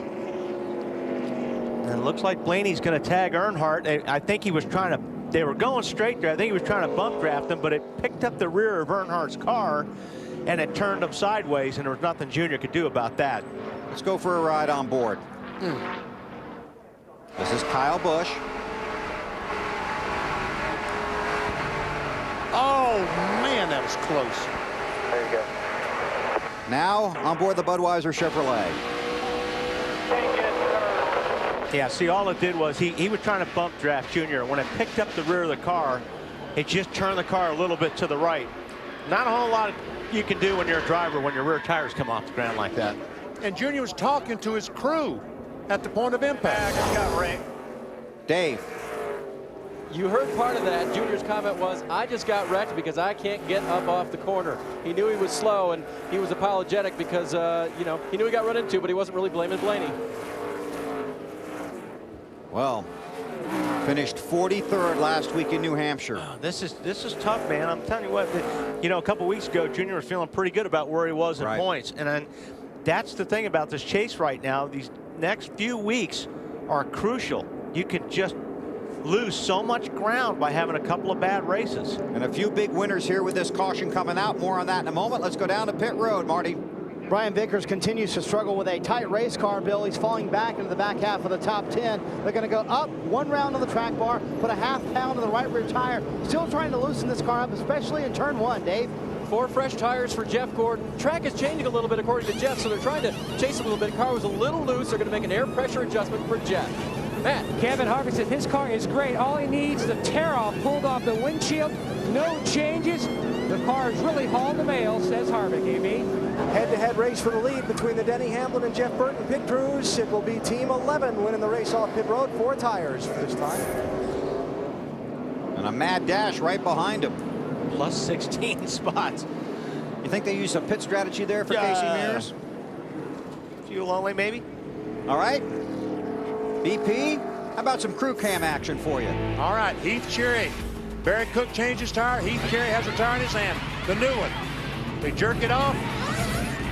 He takes the used one back, grabs the new one to go on the left rear. Barry comes around, pops that one off. He slams it on, tighten 5 lug nuts. Go Denny.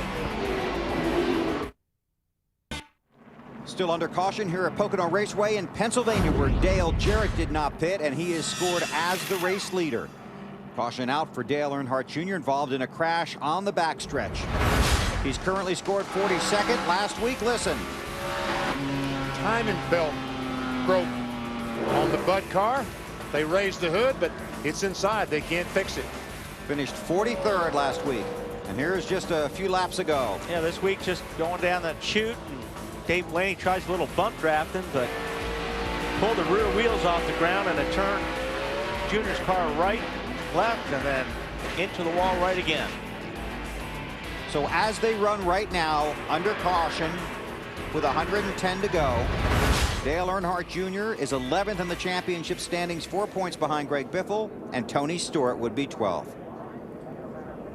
Still under caution here at Pocono. Dale Jarrett scored as the race leader, but Denny Hamlin is in second. The field sailing into turn 1. The green flag has just come out on lap 93. Dale Jarrett is the race leader. Carl Edwards is not on the lead lap. Denny Hamlin in the 11 wants the lead back. He's going to get it back pretty quick here. Maybe before turn 2, BP. He gets it on the inside of the 88 and goes back in front. Jarrett did not pit under the caution. The lucky dog was David Stremme. Wow. Burton was right there. Wiggled a little in turn 2, lost a little ground. Here comes Kurt Busch.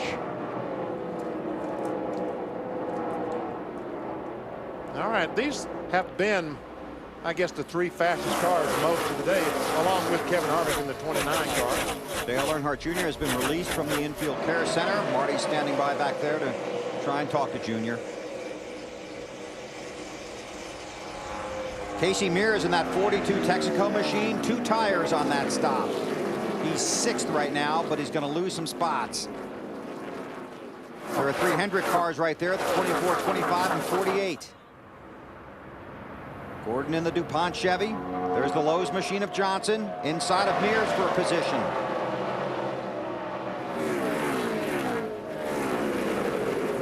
Be interesting to see how the 25 of Vickers' car, how his car performs on this run after they got a chance to work on it. How about his teammate in the 48, Alan? Well, Bill, it's kind of been the game for Jimmie Johnson's team the last 3 seasons. You might not see him up front for a lot of the race, but they seem to find a way to be up front when the checkered flag waves. Chad Knaus told me this morning that's when it counts the most. We're always focused on the finishing stage of the race. Marty. And Casey Mears has been Casey Mears' team, I should say, has been chasing this race car all afternoon long. Casey has behind the wheel too. Car's been extremely tight. They tried 2 tires earlier, so they thought, you know what, it worked last time. Let's take it on this stop. Got them all the track position they needed. Now they're in the top 10. Working the hang there, Dave. Marty, Jeff Gordon cleared a little bit of that traffic in the 7th position. After that last pit stop, crew chief Steve Letarte radioed to Jeff. Now we're back in the same pattern as everyone else. Jeff said, I like it here. Enough of that staying out, right, guys? Meanwhile, in the very back of this, behind Biffle, in front of Ryan Newman, is Tony Stewart. Right. Up to 13th last time by. Wow, this is a wad of cars right here. And well, look at Tony Stewart go to the outside. Yeah, I'm just saying, you got the 88 that's pretty much, these guys are they're passing them on both sides. The 42, you know, when you're off the tires like this, you're just in the way, really. Vickers 25 looks like he's going by his teammate. Well, okay, not so fast. Gordon holds the position. Jamie McMurray runs 8th. Strong run for McMurray so far today. Tony Stewart right behind Bobby Labonte in the 43.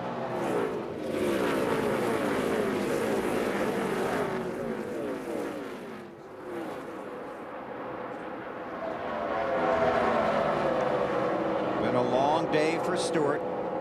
He's still got 105 laps to go. And he needs that. Yes. I mean, it's been a long day, but he still needs a lot of race to go here to be able to sort this thing out and get some track position. He's got a fast car. And I mean, every time they restart, like right now, he's 5-6 seconds behind the leader. So he needs to pass a bunch of cars, have a caution come out, erase that distance, put himself in the position to win this thing. You see Dale Jarrett going backwards. It was 11 years ago right here in Pocono when Jarrett got his first win for Robert Yates Racing. He was back in 1995. He made the move to the 28 car, replacing Ernie Irvan after Ernie was injured in a wreck. It was the only win for Robert Yates Racing that year, but Yates Racing has won at least one race in 17 consecutive seasons, but they have not won one this year. And now he's losing both his drivers for next year. More from Marty. Well, for Dale Jarrett, in terms of him personally, it's been the weekend started out good. His son Zachary threw a no-hitter on Thursday in a state regional baseball playoff game. Then on Friday, the game DJ had to miss, he hit 2 home runs. But on the track, they have struggled. The car extremely tight. They haven't been able to get it any better so far. They have done their best to make changes on it almost every stop, but so far, just too hard to turn right now for Dale Jarrett. Thanks, Marty. So Jarrett going backwards. Go ahead. It doesn't help you when you don't have tires on the car either. And everybody else does. And his teammate Elliott Sadler announced this week he is leaving Robert Yates Racing. Elliott currently running 32nd on the racetrack and said it was a tough week for him, making the decision to leave. I just think it's difference of opinion. You know, it was, you know, Robert and I have had some great heart-to-heart meetings this year on trying to get, you know, our organization and our cars running a little bit better, and I just could not personally buy into the system of which direction those guys want to go in. I kind of want to go in a different direction, and we tried to meet in the middle, but it just was not going to work. And I think if they get a driver over there that does buy in the system, what they're doing, they're going to run great. I think they're really going to run good, and I hope we get to see that. Elliott Sadler said in that interview he doesn't know where he'll be next season. A lot of people don't believe that. Including someone sitting next to you, you're right. We'll see how it plays out. But it has been a disappointing year for Robert Yates Racing. 17 consecutive seasons. They've been to victory lane at least once. They got a lot of work to do if they're going to get back there this year. Yeah, and it makes it difficult when the teams know that the drivers are going to be gone next year, and you're at this point of the season. It's hard to get worked up and go to the racetrack every weekend. I don't care what anybody says. It's tough to do. And that's got to be so hard for that fellow you're seeing in the inset. That is Robert Yates. His cars always run up front, and this year they haven't. But they are very optimistic about 2007. We'll see how it works out. Denny Hamlin, the race leader, 0.6 of a second in front of Jeff Burton. Kurt Busch runs third. Kevin Harvick is fourth. Jimmy Johnson fifth. There's a 17 car going forwards or backwards? Man, you mean on the track or on the leaderboard, BP? On the leaderboard, he was up front running in the top 5 most of the day. Now he's back in the 19th position. Meanwhile, Kevin Harvick runs fourth. An update from Matt. And Harvick entered Pocono 70 points out of third, but also he kept in mind the 77-point cushion out of 11th. He said the target from this race on, top 5 finishes. He wants to step it up, ramp it up as we get closer to the chase. His hindrance today has been turn 1 as he goes down the front straightaway. He changed his line into turn 1, and he's using a lot more brake. That has really helped pick him up. That was the only place he was giving up. Meanwhile, BP, you were talking about the 17 at Kenseth. They had issues on pit road. They made some significant adjustments, but he was also blocked in by the 10 of Scott Riggs. All right, so he lost all that track position. Now he's trying to fight his way back. But I don't think Matt Kenseth today has the car that Denny Hamlin and Tony Stewart has. Jeff Burton. But we're just halfway through. Vickers around his teammate Jeff Gordon. That's for 6th.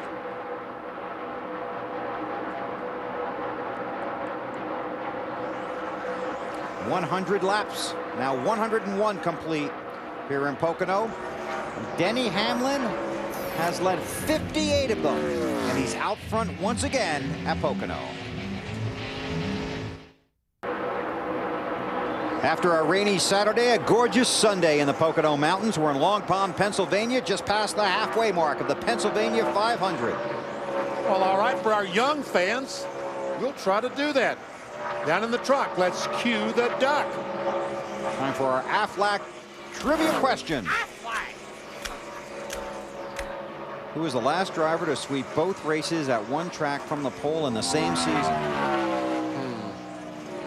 Well, this is not a Busch race, so the answer wouldn't be Harry Gant, would it? No. I don't think you have to go back that far for this. Let's find out. Jeff Gordon on the short track at Martinsville. 3 years ago. Our Aflac trivia question. There's Gordon running in the 7th spot. And he's about 8.5 seconds behind that rocket ship, Denny Hamlin. More from Alan.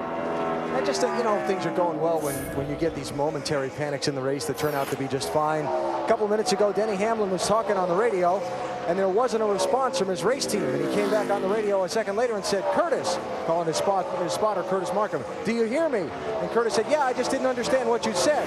He said, don't do that to me. He's worried he'd lost radio contact with the team. You know, I suppose you can relate to this, Benny and Wally. When things are going so well, you're waiting for something to go wrong. No question about it. Yeah. The car's that good. You want some conversation? Well, he's not doing it. He's kind of bored out there right now. But yeah, every little thing you think is a major problem.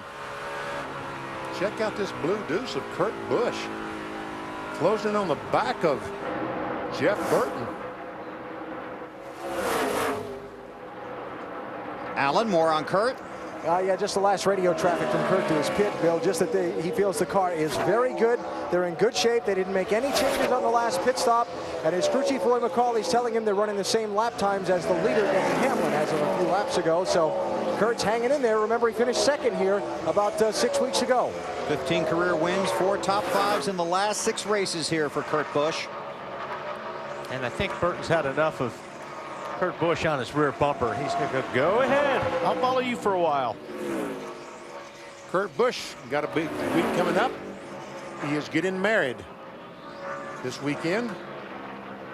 And I asked him about that Friday after his qualifying run, what he was going to do on the off week.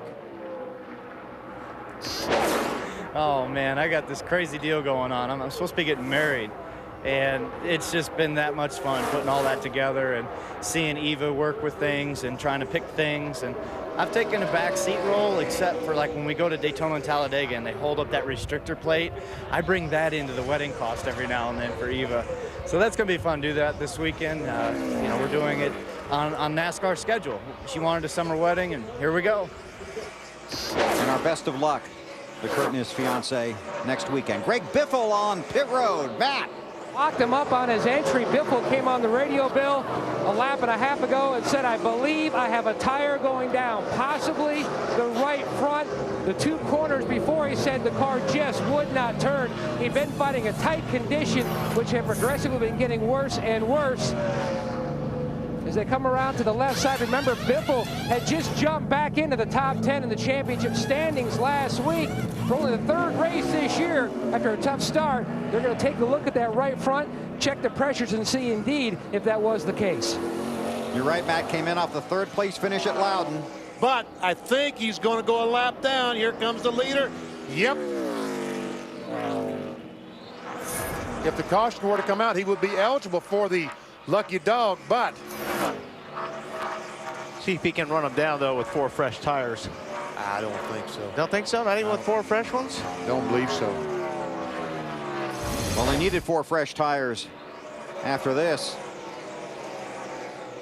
Getting everything he can get, trying to get to the line. Actually locked up the rear tire. Yeah, you're right.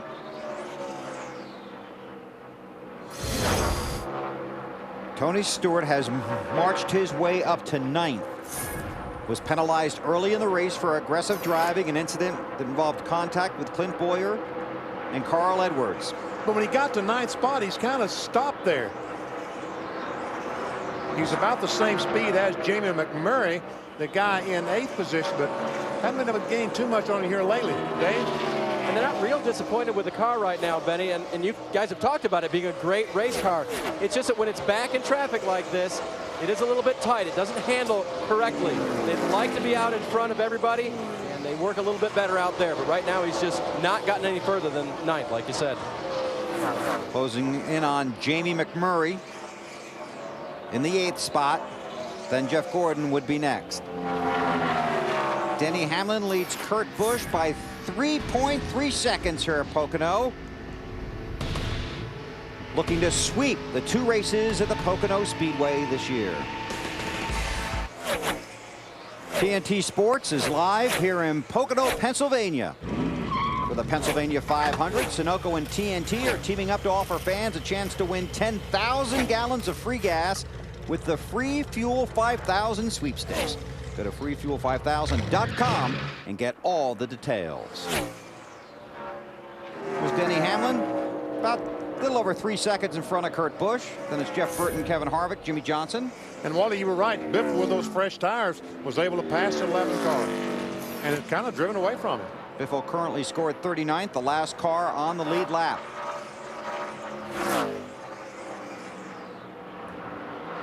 So do you think Denny Hamlin's favorite track is going to be Pocono? My guess would be yes.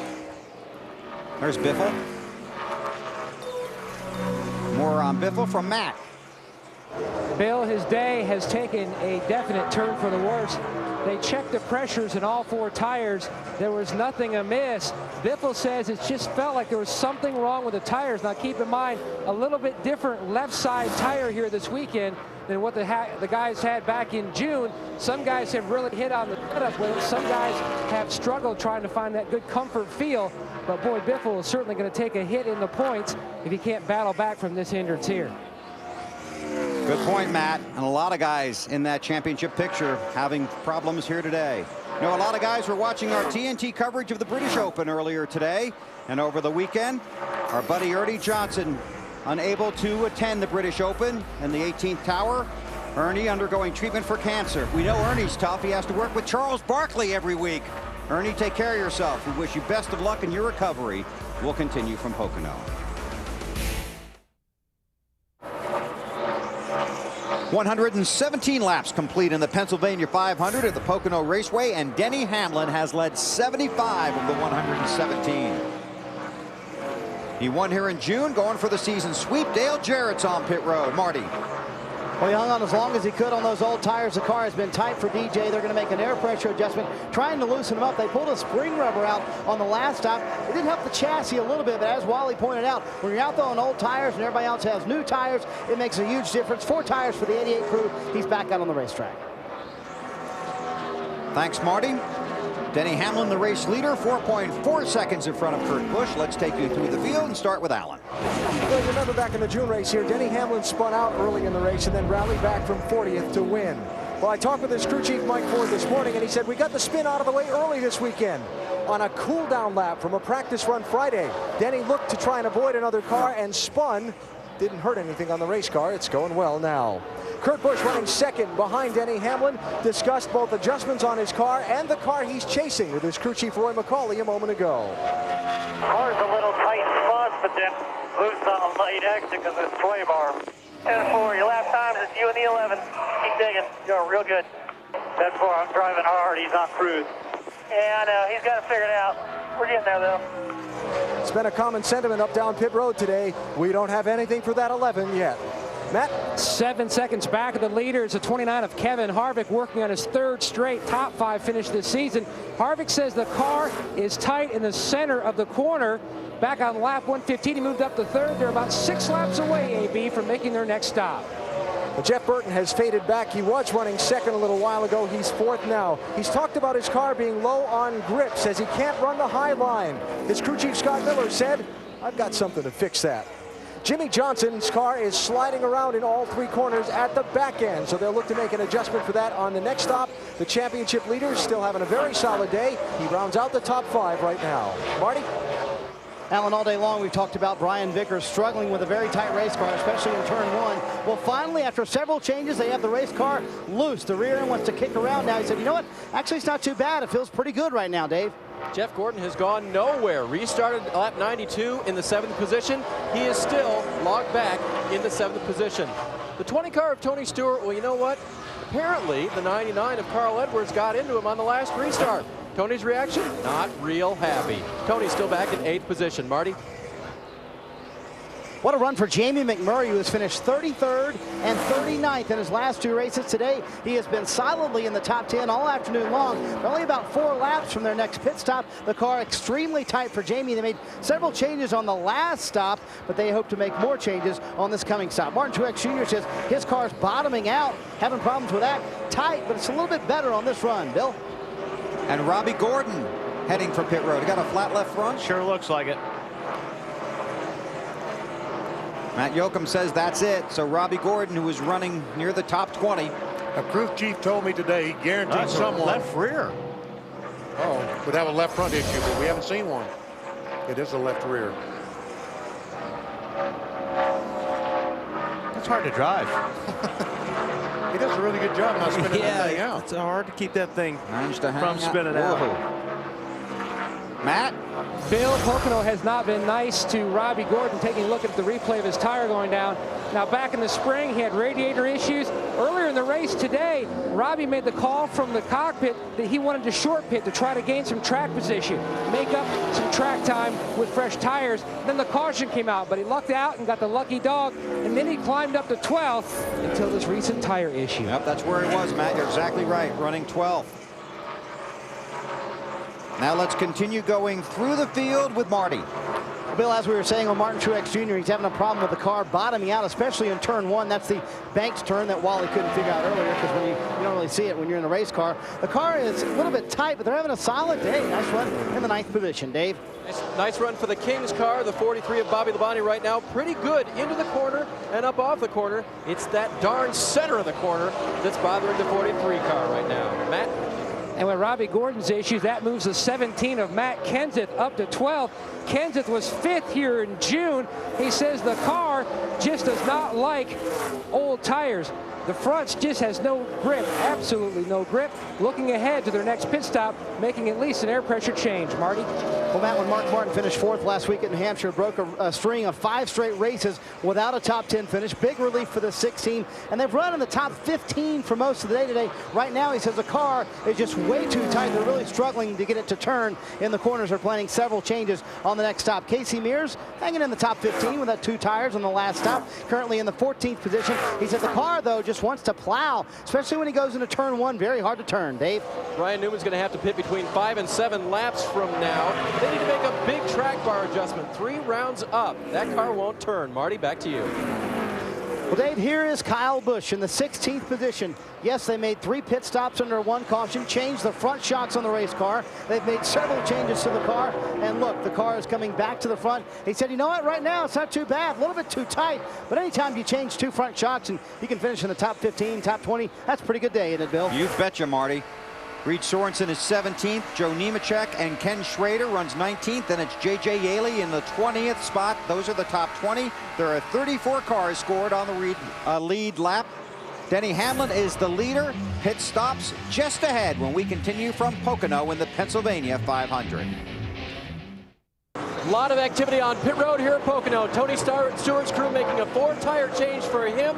No chassis adjustments to the car. It's very good. Marty? Kasey Kahne has an extremely tight race car. At one point in this run, he said, quote, this is ridiculous, guys. Air pressure and wedge adjustments trying to loosen that car up for Kasey. Green flag stops began a lap ago on lap 125. Kurt Busch is coming down pit road. Kevin Harvick is on pit road. Jeff Burton and Jeff Gordon is headed for Dave. Let's check with Alan first, though.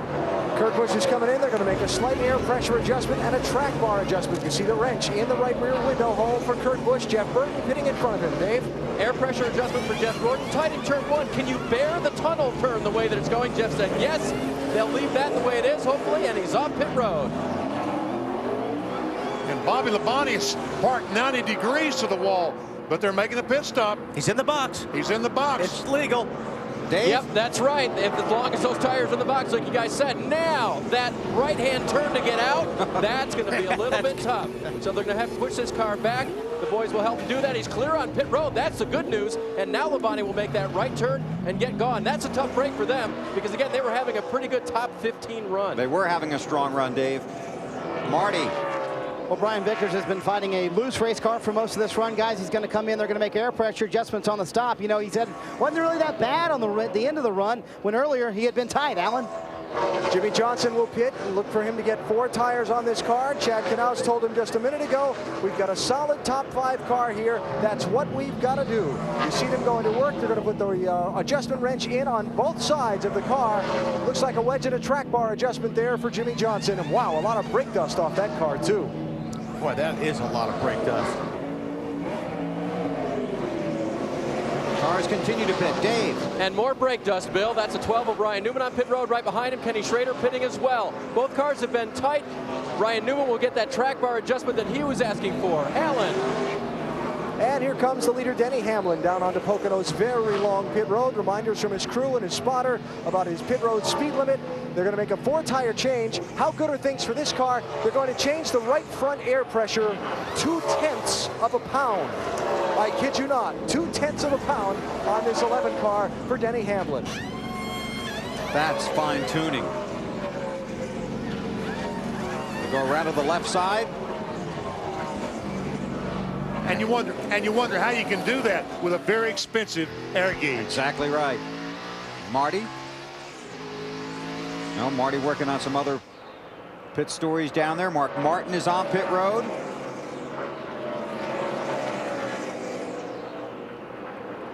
So Mark Martin back on the racetrack. Kyle Busch, the 5 car. going down pit road after a pit stop. Dave?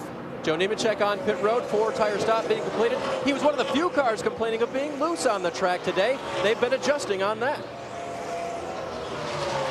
Cycling through green flag pit stops here at Pocono. 128 laps are complete.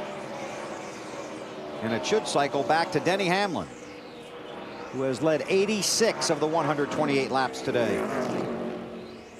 Only been 5 season sweeps at Pocono. Jimmy Johnson, Bobby Labonte, Tim Richmond, Bill Elliott, and Bobby Allison. Hamlin won here in June, trying to do the double, win the July race as well. Dale Earnhardt Jr., currently off the track, scored in the 42nd position after a crash on the backstretch, and Marty talked to him just a moment ago. Well, Junior, you seemed awfully calm on the radio, but you seemed kind of upset getting some time to cool down.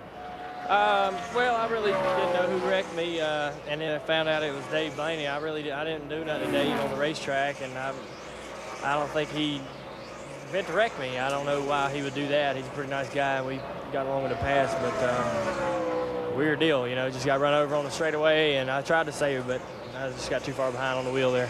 43rd last week. You cannot afford to be 42nd this week, which is where you are right now. Yeah, you're telling me. I mean, what am I supposed to do? You know, my motor blows up and then I get wrecked. I don't know what else to do. I mean, we didn't have a great car, and we didn't bring a good race car to the racetrack and a good product. And, you know, I'm disappointed in my team in how the car drove, but, you know, we'll just have to keep trying. Junior's going to head back out on the racetrack here in a moment and gain as many points as he can. And Marty, he's going to need them. Earnhardt currently 12th in the championship standings. Greg Biffle makes his pit stop under green. Denny Hamlin leads at Pocono.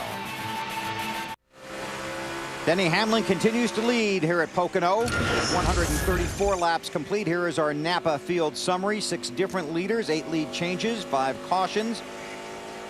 And no car is scored out of the race. Dale Earnhardt Jr. has just come back out of the garage, back onto the racetrack. And so did Kyle Petty. Right. So all 43 cars that started are currently on the racetrack.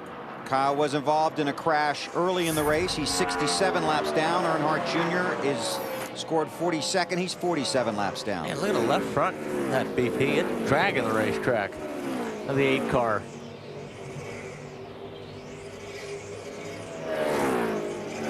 See Elliott Sadler moving over to let the 24, 31, 25, 48, all those cars go by. It's a great battle for the, what, 4th, 3rd through the 7th position. Well, Gordon is 4th. Jeff Burton is 5th. Then Vickers and Jimmy Johnson. I put Harvick in that race, and he's not in that race. He's way ahead of that race. Dave's working the 24 pit today. And Bill, remember we talked about he was restarted in 7th and couldn't get out of 7th? Yes. How did he get up to 4th? He's fast. Yeah, we had good pit stops during these green flag runs, getting onto pit road, having good service, getting off the pit road. Some guys didn't, some did. Jeff picked up 3 spots in that cycle. Wow. Hey, Dave, Brian Vickers came on the radio, told his guys a moment ago, you know, the balance on the car is a whole lot better than it was earlier. Then we had in second, he came back on the radio. But I don't think balance is going to help us catch that 11 car. I think you need a jet engine today, guys, to catch that 11 car. That Harvick was one of those leaders that pitted under all that chaotic pit road action on lap 126. A small air pressure change in the front tires. Now his only issue has been tight in the center, trying to work that out so he can work his way back to the front. Currently, he runs in the 3rd position. Thank you, Matt. Brian Vickers trying to go to work on Jeff Burton. Vickers still looking for his first career victory. And if you weren't with us earlier, the Benny Grapevine said it's coming today. According to his crew, right, big guy? They thought they really had something today, but... Did they not know Denny Hamlin was in the race? Evidently they... Forgot about that. Jimmy Johnson moving up right behind the 25 car. Got 3 Hendrick cars there running with the 31 of Jeff Burton. Alan? Yeah, Bill, you guys were just talking about Jeff Burton a minute ago, I believe, and he was calling in on his radio at the same time, saying in that second corner right there, they call it the tunnel turn here because it goes over the access tunnel to the infield. He said, I'm just about wrecking through there each time. Marty? And Alan, just a lap ago, Brian Vickers came on the radio, said, you know, I'm faster actually than Jeff Burton and these guys in front of me as a teammate Jimmy Johnson tries to pass him. He said, but I just can't get to him. He said, I get 7, 8 car lengths behind the 31 car, and my car just stops. What we were talking about a couple weeks ago, Wally and BP, you know, this aero stuff, as soon as you get behind the car about 7, 8 car lengths, the car just does not go as well. Especially now, the track hot, greasy. Trying to look for some grip out there on that racetrack, and it's hard to find. You're in the straightaways forever. You are. 3,700 feet front straightaway. So Johnson around Vickers. And they'll set out after Jeff Burton. We asked Jeff about this tricky track and what is the most frustrating turn here at Pocono for him. The tunnel's tough, there's no question, but it depends on what your car is doing. If you're loose, turn 3 is a handful. If you're tight, turn 1's tough. So it really depends on what your car is doing, but consistently getting through the tunnel turn, racing other people, to me, is the hardest part of the racetrack. It's rough back there. It's fun, though. Yeah. I mean, I always like that corner. You just carry so much speed, and you have to hit it right. It's not like turn 1 or turn 3. If you miss it a little bit, you've got a lot of racetrack to recover. Turn 2, you have to hit it just right, or you're in the wall. And it looks narrower just driving down through there, doesn't it? It is narrower. Denny Hamlin. 10 times Pocono races have been won from the pole. The 11 car is trying to make it 11 times today. Fans, follow your favorite driver with real-time telemetry and in-car audio with Track Pass from NASCAR.com. Subscribe today and get it at a discounted price. Learn more about Track Pass, go to NASCAR.com. Riding along with Ken Schrader there, the 23rd spot. Schrader's been running pretty well today in this 21 car. Dave, you got more on Schrader? It hasn't been a bad day at all for him. Car a little bit tight most of the day. Of course, the big news this week was that Michael Fatback McSwain is back up on the pit box for the 21 car. I asked Ken right before driver introductions, well, so how's it going with Fatback? And he said, man, when we got rained out Saturday, you know, it was really hard for us. We only got about 12 laps together on Friday, so I really couldn't tell you quite yet, but welcome back, Fatback. He's got 200 laps to work on it today, though, right, Dave? Yeah, and they have been, too. They've been making adjustments, but just little ones. Again, just a little tight race car. Again, Schrader in the 23rd spot. 27 cars are on the lead lap. Denny Hamlin by 4 seconds over Kurt Busch. There's Hamlin in the 11 FedEx machine. Starting to pick them off, though. Yeah. Starting to put a lot of guys a lap down. Terry Labonte. Next guy in his sights. Alan? Well, Bill, here's the time of the day when things get really uncomfortable for the crew chief of the car that's been dominating the whole race. You get a couple of cautions that fall late in this race at the funny time, and what do you do if you're that crew chief? Remember, early in this race, had a pit stop at lap 33 when a lot of guys went for 2 tires, and Denny Hamlin's team went for 4. It shuffled him back in line to 10th place and took him a long time to get back to the front. One of the things I talked with Mike Ford, Denny Hamlin's crew chief, about this morning is strategy late in the race. And he said, yeah, that's a tough one. We'll just have to see how it plays out. It's almost a no-win for the crew chief of a car this good when you get late in the race. Can't win, can you? He takes 4, everybody else takes 2. He takes 2, everybody else takes 4. We'll see how it plays out, and we'll see if the 11 car can get around that stubborn 96 machine when we come back to Pocono.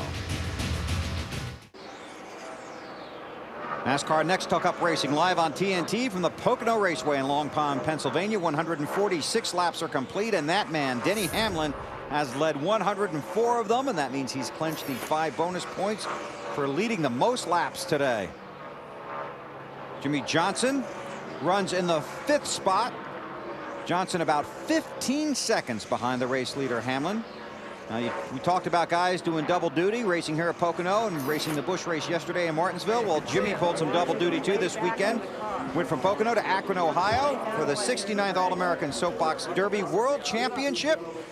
The Nextel Cup point leader also took part in an exhibition race and presented awards to the champions ages 8 through 17. This year, drivers representing 40 states and 6 countries are in the Derby, a NASCAR youth initiative. And I'm So sure did he they win? were. Huh? Did he win? It looked like he won in his That's what I exhibition thought. race. That's what I thought. Do you think he got the fastest car in that? I would guess. I would imagine. Alan? He doesn't have the fastest car today. No. Yet, Bill. But they continue to work on it. In fact, that's kind of the overall theme for Jimmie Johnson, the championship leader at this point in the season. The last couple of years, they've peaked too soon. And Jimmie has talked this weekend about wanting to make sure this team builds its momentum, continues to develop its race cars so that they peak when it counts the most in those final 10 races. Another thing on Jimmie Johnson's mind this weekend is making sure you qualify for the championship. Oh, wait a minute. Something's going on in the leader's pit here. Let me check it out. Let me get back to you. All right. We'll check out his car. You check out his pit.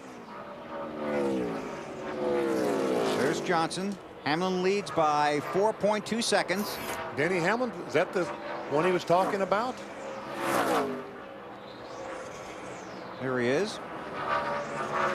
Going around the wounded car of Carl Edwards. Looks like he's up to speed. Looks like he was to me. Last time he was the fastest car on the racetrack last time by. What'd you see, AB? I saw all the crew guys jump up and put their helmets on to fuel and change tires on the car, and that's about 20 laps too soon. I just asked what's wrong. Denny called in, said something fell off the 99 car and I hit it. Now they're thinking that it was maybe just tape. You see the tape flapping around on the front of the fender of the 99 car that they used to repair the crash damage on it. They're thinking maybe it was just a ball of tape that came off that car.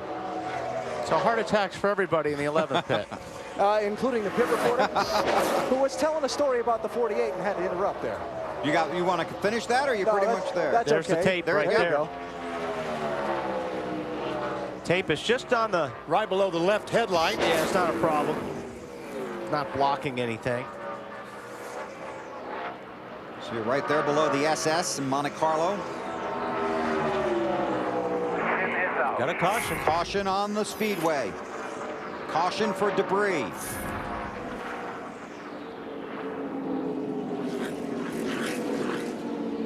With 51 to go. I don't think that anyone can run the rest of the way. If they can, I think I'll go down to post-race inspection. But somebody, Benny? We'll try. You bet they will. Robbie Gordon will be the lucky dog. There's Robbie in the 7. So 150 laps are now complete, 50 to go.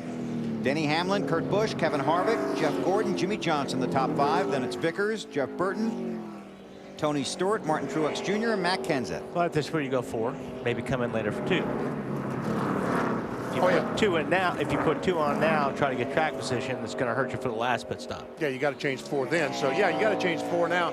And there we see a piece of tape. I guess that piece of tape came off Denny Hamlin's car. Yes, it did. Well,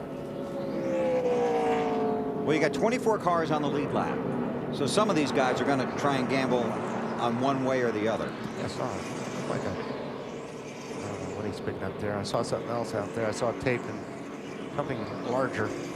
But yeah, I mean, obviously some of these guys are going to roll the dice back here. I mean, for track position. But the guys that have a shot to win, I think you have to put on 4 and then maybe play the strategy later. Just take enough fuel in 2 or whatever, depending on, you know, when they're going to stop in. Yeah. It's a pretty good bet you're not going to outrace Denny Hamlin at this point. You got to try and out-strategize him somehow.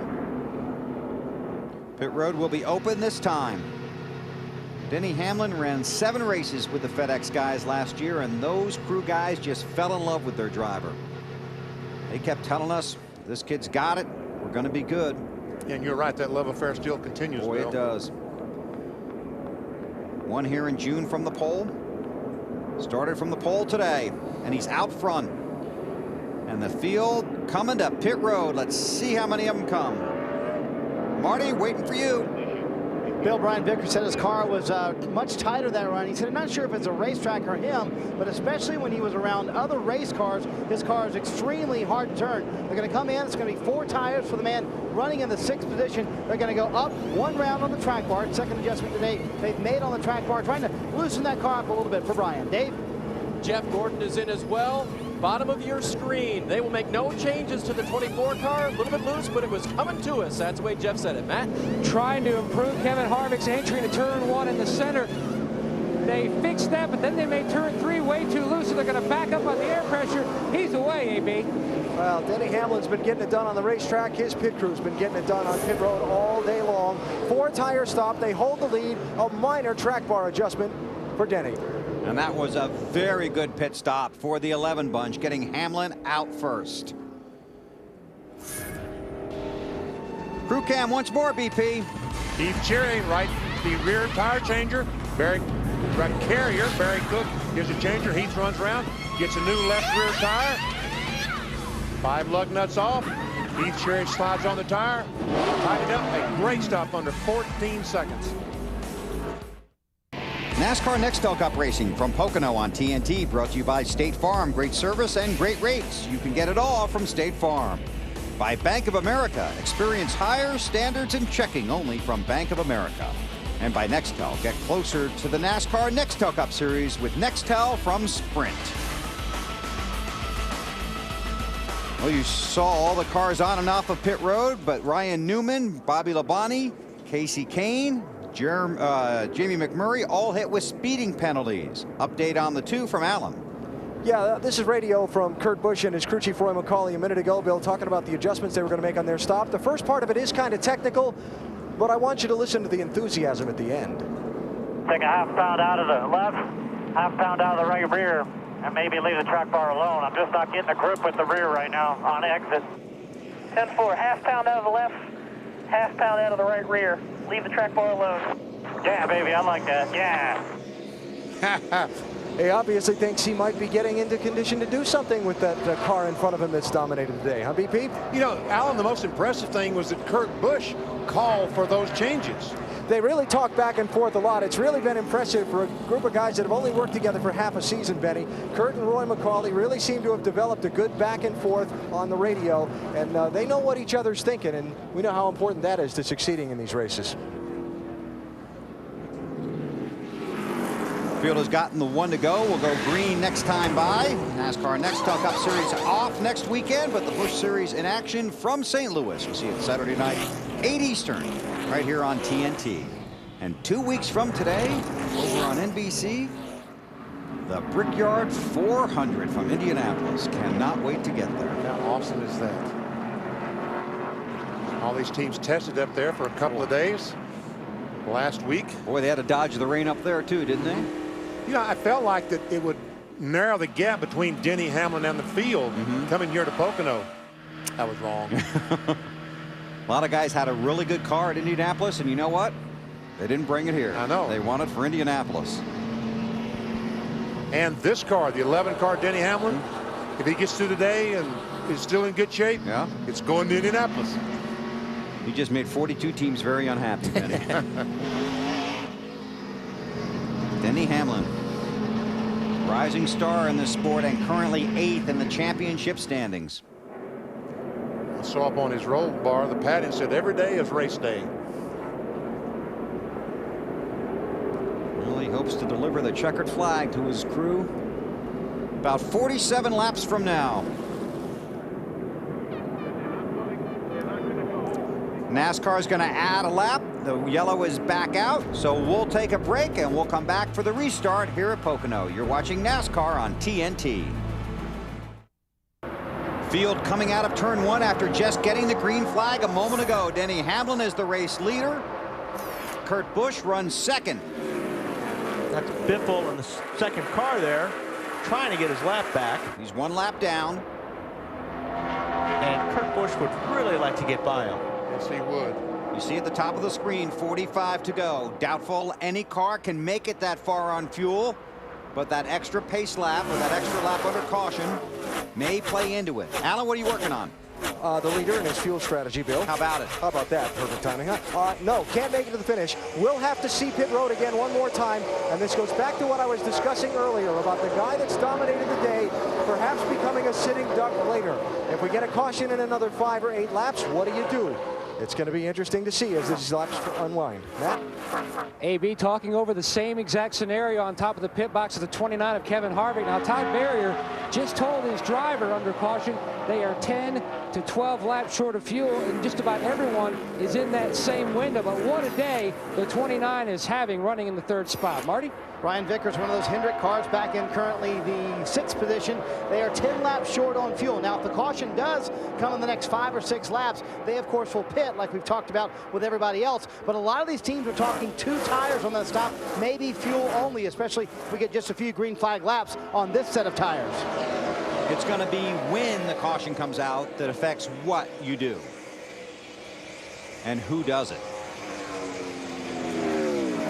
You know, the worst scenario for the 11 car is to run about 30 laps and then the caution comes out. Right. Does he change 4 tires with 15, 20 laps to go because you feel like somebody is going to change 2 or just fuel only? You're exactly right, BP. I'll tell you what, Harvick's giving the blue deuce about all he wants right now. All over his bumper. 43 to go.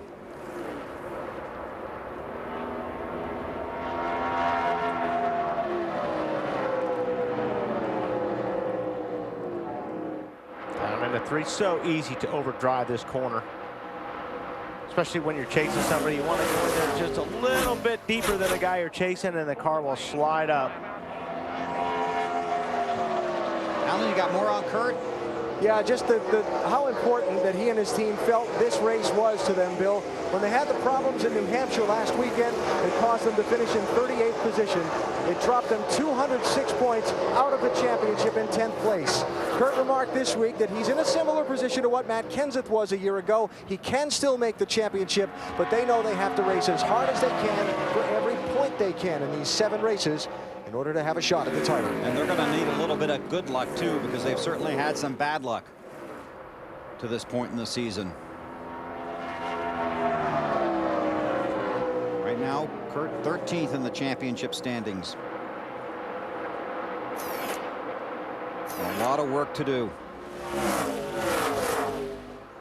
I think they should just worry about winning races right now. Get to that point, then worry about the chase when it comes. But I mean, they're kind of out of the box there as far as points racing right now for the next 5 or 6 weeks. So just go out and just concentrate on winning, and then if you win, the points will come anyway. And that's the good thing about 2 weeks from today, because everybody only wants one thing when you get to Indianapolis. Exactly. And that's the win. A couple of orange cars battling for the 7th position. Jeff Burton taking it away from Tony Stewart.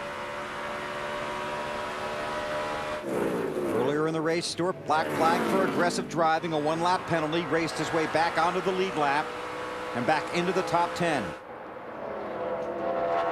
He's had a fast car all day. Burton's had a good car too. Nobody's had a car the equal of Denny Hamlin, though. Championship standings as they run right now with 41 to go in Pocono. The 6 races to the chase cutoff after today. Jeff Gordon. Tony Stewart has moved into that 10th position. Well, look at Hamlin. Picking up 4 spots. Hamlin's going to wish there's another Pocono in the next 8 or 9 races, but there's not. Earnhardt Jr. now 8 points back, and Biffle 46 points. Ryan Newman on pit road. 5, Dave. 4, 3. Here's the deal, guys. The 12 car got penalized for speeding, got to the back of the line. They wanted to make sure that they could make this stop early, just like road racing, go back out, and when everyone else cycles around, maybe they'll be ahead if they catch a caution. All right. Now who's going to follow suit? He's got to run 40 laps. That's a long way to go. That's a long way to run. Well, I'll tell you, he's like king of the fuel mileage, though. Yeah. We've seen him do it a number of times. There's your race leader, Denny Hamlin. Now, when we get to the fuel window for these cars, 30 laps to go, yes, that's great strategy. Right, right. Dave?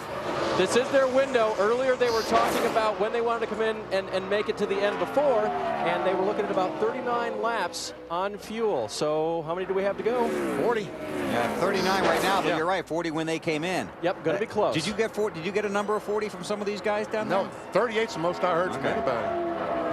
I just assumed that once racing started, they kind of stretch it to 40. The thing about stretching here, one lap is 2.5 miles. And what's the one thing you don't want to happen at Pocono, BP? Do not run out of fuel. Do not. Because you cannot coast from the front straightaway. From here, you can't coast all the way around back to pit road. You're going to stall on the racetrack. Heck, if you have pit number 1, you can't coast to it from turn 3. All right, here's some more cars on that strategy, Marty. That's right, BP. Dale Jarrett and Kyle Busch at the end of pit road. It's going to be fuel only for both of these cars. They were very careful. Told Kyle to be very careful with the tires. When you come down pit road, do not slide them. He slid them a little bit, but he said he didn't think that he hurt the tires. They're going to try to go all the way from here on this stop. Got one thing for you to think about. Green, white checkers. 8 extra laps last week in New Hampshire. Denny Hamlin's out front. All he's thinking about is a fast race car and what the 42 guys behind him are gonna do next. A couple more cars have made pit stops, among them Casey Kane. Kevin Harvick runs second. We check in with Matt. Bill, 3 years ago next month, Kevin Harvick also kissed the bricks at Indy, the biggest win of his career. He's running so well today, currently in the second position. Had a great test at the Brickyard. This team cannot wait for that Brickyard 400 to come up on the schedule in 2 weeks. Almost hating that we've got an off week. Some guys, it hurts the rhythm. These guys, they haven't really skipped a beat. The guys on the wall waiting for when Todd Berrier calls him to pit road, possibly 2 tires and just fuel. And one thing about next weekend, it's the last scheduled off weekend of the season. And that's when the pressure and all the work really kicks in. Boy, Kurt Busch's car just will not turn off the second corner. All that enthusiasm he had, it's not helping him go anywhere.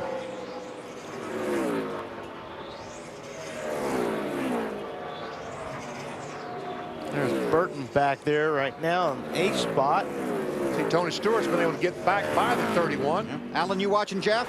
Yeah, listening to him on his team radio, Bill. The brake pedal is fading on this 31 car. Jeff has slipped back a couple of spots. His crew chief, Scott Miller, has told him to take care of it. We've got to get through to the end. Of course, Jeff is in 3rd place in the championship starting this day. Here comes that 29 car. Kevin Harvick on pit road. Headed for you, Matt. 33 laps to go, Bill, and they waited till they got to this juncture so that way they would be good in case a green-white checkered popped up at the end of this event. Now, as he makes his way to his pit stall, they will go fuel only on the 29. Kevin Harvick in the car waiting for them to signal they've got enough. They do, and he's away. So these guys rolling the dice, huh? Well, I mean, why not? Exactly. Like he said, you're not going to beat Hamlin on the racetrack right now as far as just speed goes. Well, there's Denny Hamlin. He's out front. Guys behind him going to try strategy to unseat the reigning king of Pocono. We'll see what happens when we continue on TNT. NASCAR Nextel Cup Racing from Pocono Raceway on TNT, brought to you by Best Buy. Thousands of possibilities. Get yours. By Wendy's all-white meat crispy chicken sandwich. Do Wendy's. Do what tastes right. And by Ford, driving American innovation. Mark Martin on pit road, Marty. Yeah, Bill, we can add a few more to the list of guys that are doing the short pit strategy. Mark Martin, among the first to take 2 tires, came down pit road. His car was just a little bit too loose. Half pound on the right rear tire. Jamie McMurray, his teammate, also leaving pit road. 2 fresh tires for him as well. Both top 10 cars today. Both one of the first to take 2 tires on this short pit strategy. We'll see if that helps out. You're shaking your head, BP. I mean, he doesn't have any choice but to pit. Yeah. Does he, Wally? I mean, if the caution flag comes out, he's going to restart about 15. But if he pits, these other guys, they're going to try something else. The guys that haven't stopped yet. Yeah, that's what we talked about earlier. When you're in the lead, you're a sitting duck either way. Alan, jump in here. That goes back to what I talked about earlier. The guy with the dominant car gets put in a no-win. He had to stay out and try and run this thing out to the length of the fuel run. If the caution comes out, he is going to get trapped back in line. but if the race goes green to the finish, he's going to be way out in front of all these other guys like he is now. So that's the only thing they've got left to play. In fact, they just started asking Denny, what do you think about 2 tires here? I was going to say, maybe you don't wait till the end of the fuel run. Maybe you wait 10 laps before the end of the fuel run and then throw it back on them. Exactly. That's what I'm talking about. Here he comes. Does he get? No, I guess he's not. But I think he's got to pit fairly soon, because if this caution comes out, he's going to be in bad shape. Everybody's expecting him to go the fuel run. Yeah. And like I'm saying, well, let's, throw the dice and change it around a little bit. Come a little bit earlier. Allen. And Bill, his crew chief Mike Ford just told Denny, let's run 2 more laps, then you can look for him to pit. I think that's the right thing to do. So do I, Wally. I just think he's got to get in, because his car's fast enough that he's going to be in front of all these cars that have pitted. And yes, and the cars behind him, they've got to pit. Right. Okay, they might have 4 fresh tires, but if he has 2, they can't beat him, I don't think. You guys just agreed on race strategy? Now I know it's not the right thing to do. I think we did. So we'll see if Hamlin comes in and what the guys that haven't pitted do.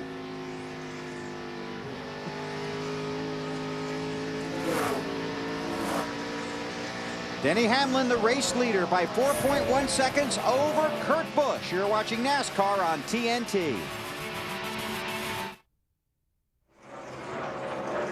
Back live at Pocono, Denny Hamlin was waving coming out of turn 1 that he's pitting this time. Doesn't want to get run over as he heads for pit road. 26 laps to go. He's the race leader. He's led 131 of 174 laps. Now, don't get caught speeding. Yeah. Slow down. Now, boy. He's got a long way to go on that pit road. 55 miles per hour. I know, and Jeff Gordon is right behind him. All the cars now, they realize they've all got to pit now because he's put them in the box. That's right. He forced their hands by doing this. Dave? 2 tires on the 24 car, right sides only. Put fuel in the car to get to the end. Allen. Just going to be right side tires and a minor wedge adjustment in the left rear that's already done for Denny Hamlin. They've topped the car off with fuel. We'll see how it works out. Dave? 2 tires for Tony Stewart. Now they're going to go 4. Wanted to get 4 fresh ones on Tony's 20 car. Put fuel in that car also. Allen, back to you. Look for Jimmy Johnson to make a 4 tire stop. You see them on the left side of his car already. Jeff Burton just took rights only in front of him. Well, Chad Knaus did the opposite of what the leader did. Right. He changed 2, so okay, I'm going to change 4. Well, here comes the 10 car, another car in front of 48. But if the yellow does come out and all these guys have pitted, then some of these guys like Stewart and Johnson have 4 tires. And that could make the difference if they restart towards the end of the race. Point. Vickers headed for Marty. And Billy's waiting on Denny Hamlin to make his pit stop. When they finally did, they said, come next time. It's going to be 2 right side tires for Brian Vickers. He said his car was very good on that run. They made no changes to the chassis. Man, that was a quick stop for the 25 bunch. The front tire changer barely made it across before Brian took off. I noticed that, Marty. He almost run over that front tire changer. Well, you aim for him, actually. It just helps you get out of the box quicker. Well, motivation? It's motivation. Makes him go a little faster, too, doesn't it? Keeps them on their toes. Kurt Busch is the race leader. What's he going to do? He better pit, because if the caution comes in now, he'll restart 25th. 25 cars on the lead lap. Pit this time. Pit. 2 tires. 1 pound in the right rear, ½ pound in the right front. So look for Kurt Busch to come to pit road.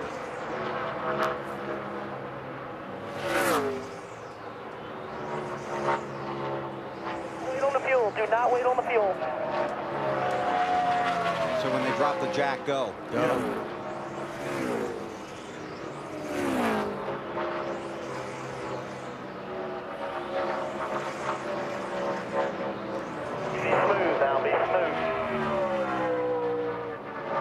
Dave Blaney has been on and off of pit road. 46. Here he comes. Former series champion heads for pit road. 4,600. It's the RPMs. 4,600. 4,600. AB. Well, you've been hearing the strategy played out on the team's radio. So let's see just how smoothly this stop goes and where he comes out of the track in relation to Denny Hamlin. They count Kurt into his pit stall. He smokes the right side tires, stepping on the brakes to get all the speed he can into the pit stall. They change the right side tires, drop the jack. As long as the right front tire changer gets out of the way, he's good to go. It's a dangerous job down there, isn't it, Alan? Oh, man, these guys earn their money, don't they? Yes, they do.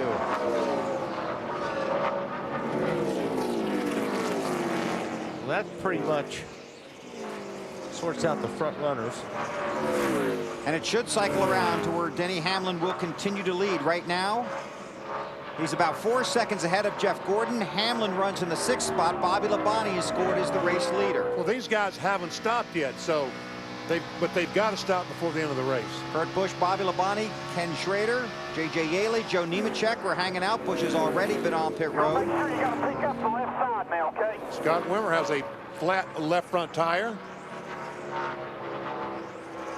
Looks like he's going to make it safely back to pit road. And that's the tire fault. Oh, now he won't. That's going to bring out a caution. And it is. The caution flag is in the air at Pocono.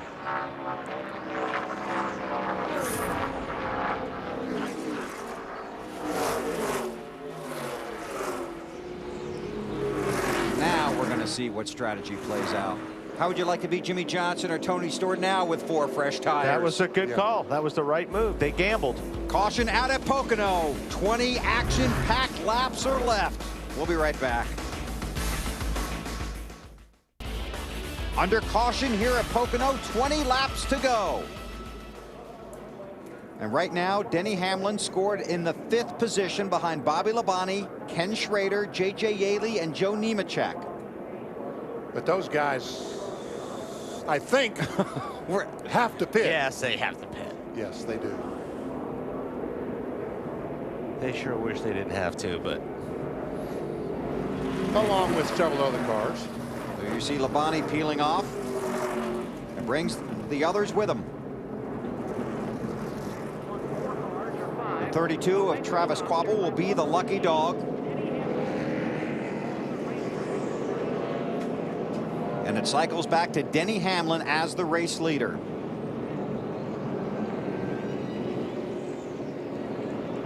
So Denny Hamlin leads Jeff Gordon here at Pocono under caution in the Pennsylvania 500 on TNT.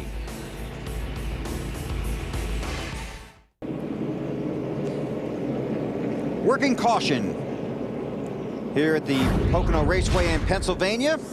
Get an update from pit road from Alan Bestwick. With Mike Ford, crew chief of the once again leading car. You've been out front all day when all those pit stops started happening short. Did it get you a little nervous? Yeah, we could foresee that coming.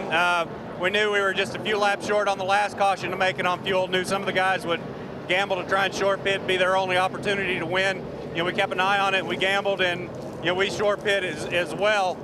We opted for 2 tires. I know there are a couple guys back there that got 4, so we'll keep an eye on them. But a couple guys behind us didn't take tires, so you know, we'll see how it pans out. The place to be right now is out front with the clean air, and that's where we are. So you know, hopefully we can hold on for the last 15 laps or so. All right, good luck, Mike. Thanks. Thank you. Dave? Steve Letarte called for a 2-tire stop for Jeff Gordon. Are you best in class today, or can you race the 11?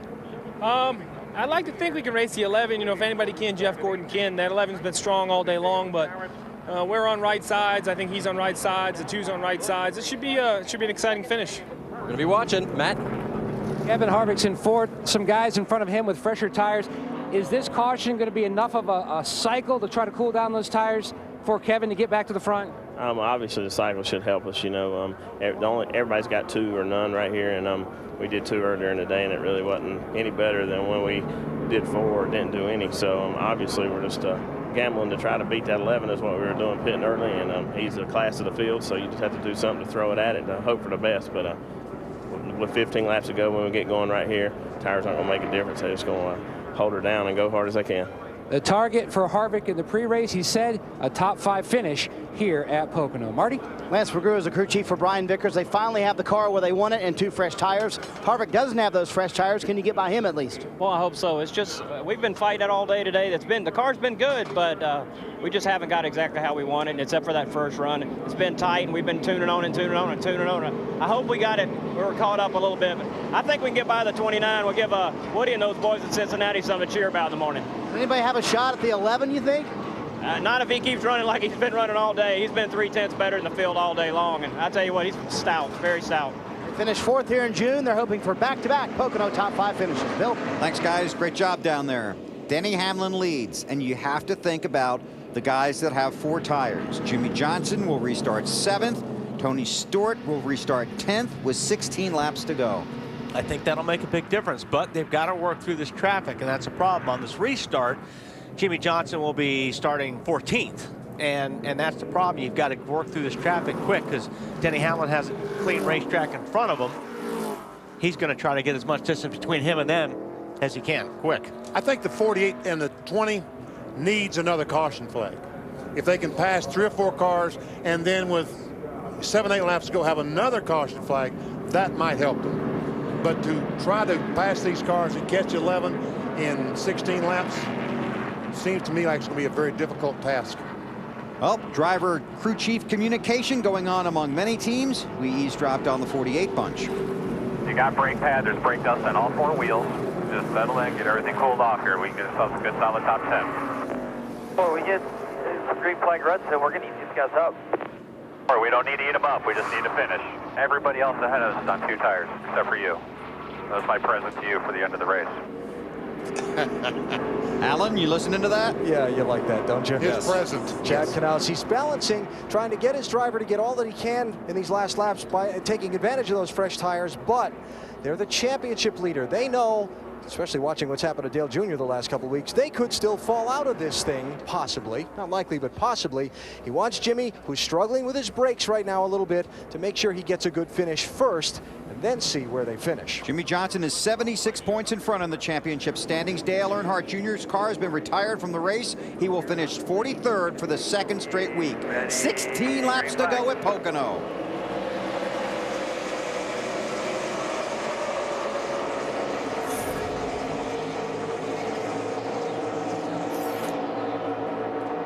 Jeff Gordon wants to lock onto the bumper of that 11 car and then get underneath him, and he might have a shot here.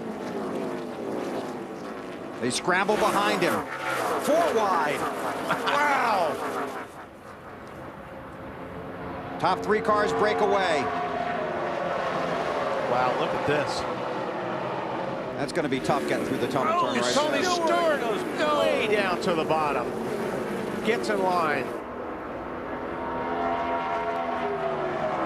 That's for 2nd. Kurt Busch and Jeff Gordon.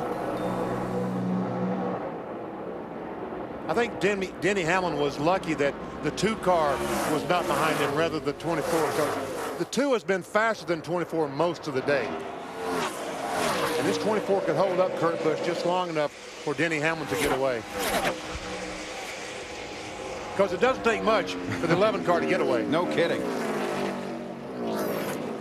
Kurt looking under the 24.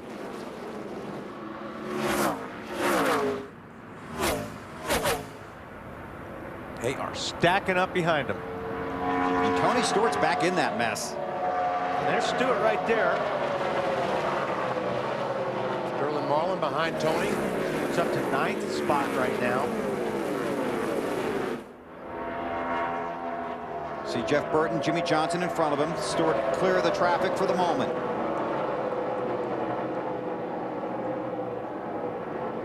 We'll pop in speeds at the line when they get back to the start-finish line this time. Think that 11 car might be fastest? Well, the first 3 he is. Now, when they took the green flag, Stewart was 1.6 seconds behind Hamlin when they took the green. Okay. And now he's 4 seconds. And that's just with those couple laps of Denny Hamlin having clean racetrack and Stewart being in traffic. And here it comes, 2nd spot. Got it. Kurt Busch takes it to Jeff Gordon.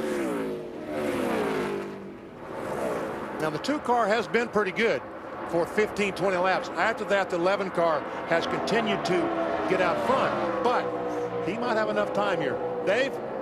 And Jeff Gordon going back to third now. Guys, we've talked all day long about how you have to be good in all 3 turns here at Pocono.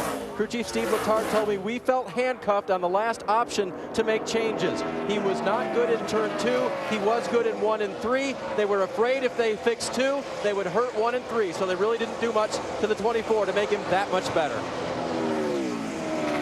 That's the challenge of racing here at Pocono. And here's another situation. I mean, obviously these guys are trying to win the race, but this is a team that's points racing. Yes. You know, I mean, they can't afford to have another bad race. So Jeff Gordon, these guys are being a little bit conservative here. They need a good finish if they want to be in the chase. And here comes Stewart taking the spot away from Jeff Burton, which is 7th place. Boy, that 20 car has been good today. He has. Again, he overcame a 1-lap penalty for aggressive driving early in the race. Tony worked his way back onto the lead lap.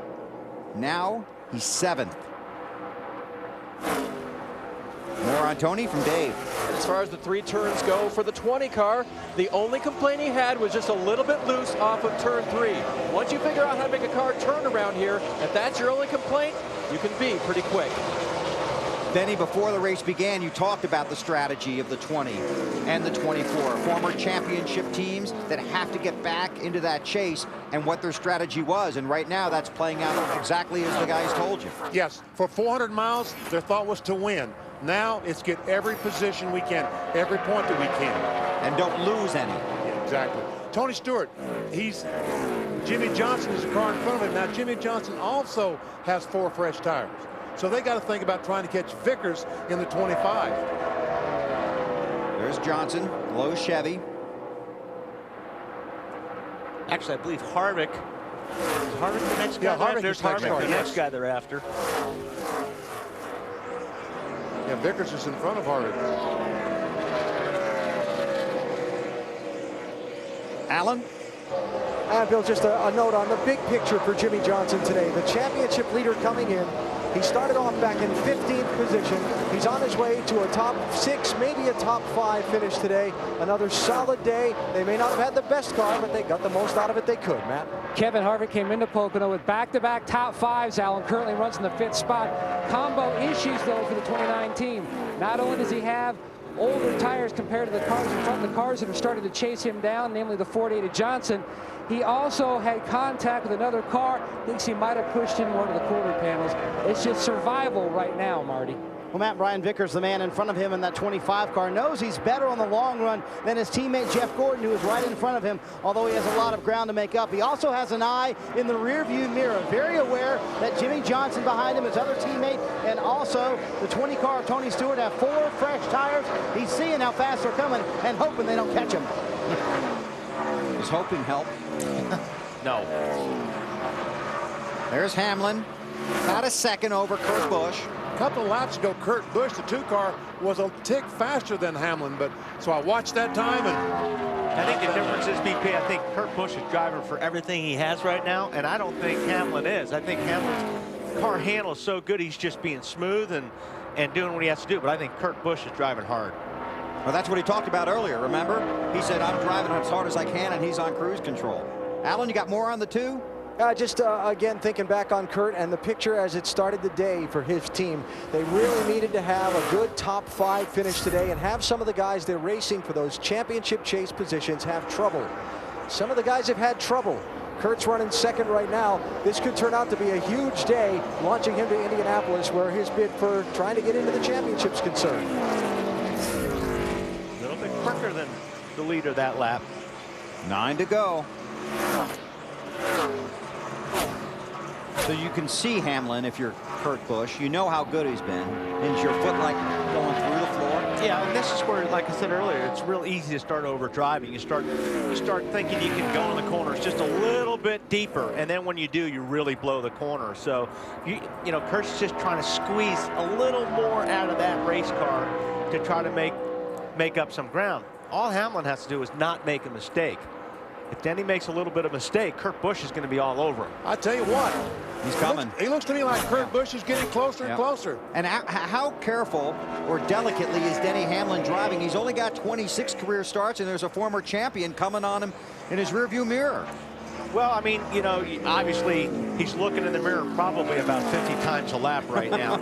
There's no question about it. But, you know, what he's got to do is just stay focused on what he's doing. Don't make any mistakes. Catching you and passing you are two totally different things, too. Because the closer he gets, the more air that he's going to, dirty air he's going to be getting into, and he'll pick up that arrow push. Now, Hamlin caught the 9 at a bad spot. That hurts. That is going to hurt a lot. I'll guarantee you the 2 car will gobble him up on that. That's the worst place you can catch a car. Because he had to slow way down, wait till he got through the corner. Now, as long as Kurt Busch doesn't get hung up here, but it doesn't look like he will on this deal. So I think we'll see the gap shrink a little bit on this lap. You see Casey Kane pull way out of the way. No, he did not. He held serve on that lap, about the same speed as Kurt Busch. That puts Kane 1 lap down.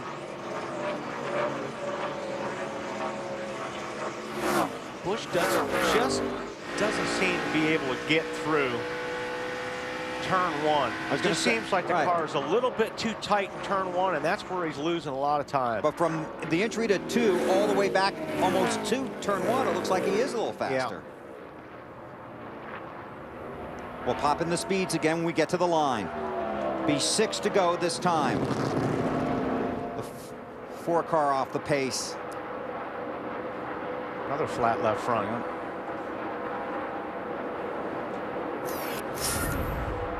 Scott Wimmer 2 laps down on that 4 car. Here come the speeds at the line. See, that's, you know, another tricky thing about this racetrack is like everybody says, you can get a couple of them right, but you've got to throw one away. It's hard to get all 3 corners right. Your cars are not like 1 out of the 3. Talking to Ryan Newman, that's why he likes this track, because you have to have 2 things. You have to have the car get through all 3 turns, and the driver that can get it through all 3 turns. And, you know, Jimmy Johnson and Tony Stewart made an issue of the fact they have 4 tires, 4 fresh tires, versus these guys, too. Johnson and Tony Stewart are running slower than Denny Hamlin. Although Jimmy Johnson may take the spot away from Kevin Harvick here. This is for 5th spot. He's working on him. Harvick 5th in the championship standings right now. Johnson, of course, the championship leader.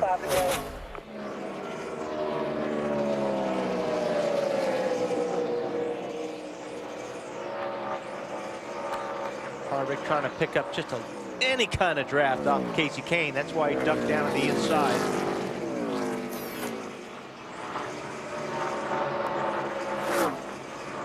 Kevin Harvick gained 3 spots in NASCAR Nextel Cup points today. If he can just finish there as they run. And Denny Hamlin goes some out. Off the chase from NASCAR Nextel Cup to up in the 8th position. Gained 4 points. Earnhardt Jr. out. Is Earnhardt lost 8 spots in 2 weeks? Yeah, you'd have, basically from 4th to 11th. Yep.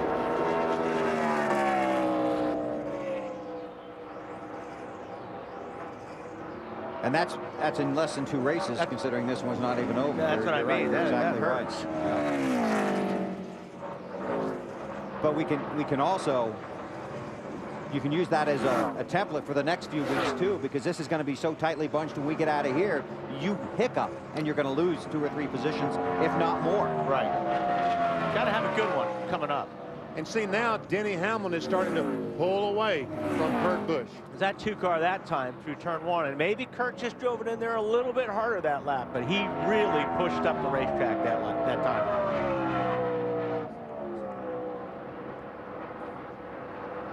Just a couple of other cars running well here as we get close to the finish of Pocono. You can include among those Bobby Labonte inside the top 10, Dave. Yeah, and their strategy didn't work out, Bill. They were one of the ones that had to come down pit road recently. The good news is that since they restarted with 4 fresh tires, he went from 13th into the top 10, 9th round. Be nice to see the Petties and Bobby get a top 10. Bobby, a former winner of the Brickyard 400, will be there in 2 weeks.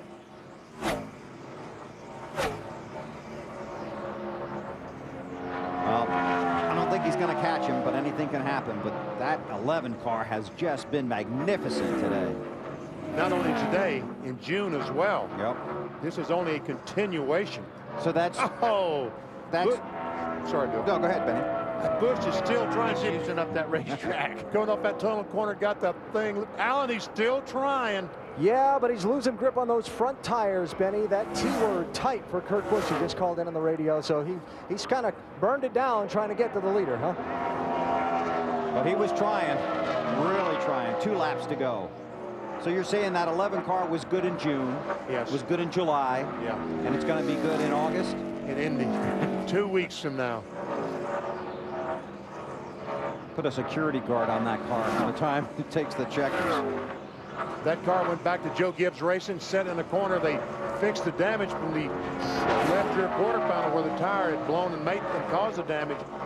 Once that, they set in the corner, brought it back here, and it will go back to Indy. So they're going to tell him when he does all the burnouts, be careful. I think I'd take that car back and put it in my garage. I don't even think I'd leave it at the race shop till Indy. You heard Denny Hamlin on the Bank of America countdown to green. Very humble. Alan asked him a great question. Right now, I can't believe, and he filled in the blank, I'm driving in the NASCAR Nextel Cup Series. He is 1 lap away from sweeping both races at Pocono. It's only been done 5 times in the long history of the races here. Began racing go-karts at the age of 7, stock cars at the age of 16. That was back in 1997. Came through the driver development program with Joe Gibbs Racing, 5 truck races, 1 Busch race in 2004.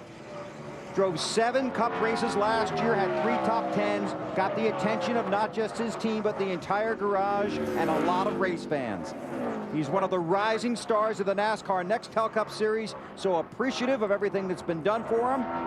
Says he doesn't get emotional until he sees his parents, because they are living the dream with him.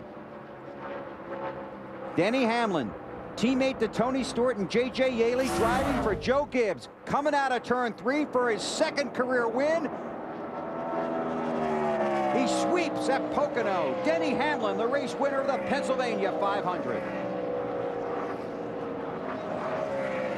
Cars cross the line. Harvick does hang on. Tony Stewart gets 7th. Heath Cherry and all the guys high-fiving. That crew cam works after the race? After the race, oh yes. Kurt Busch is saying, I tried. Good run for those guys. They needed that badly.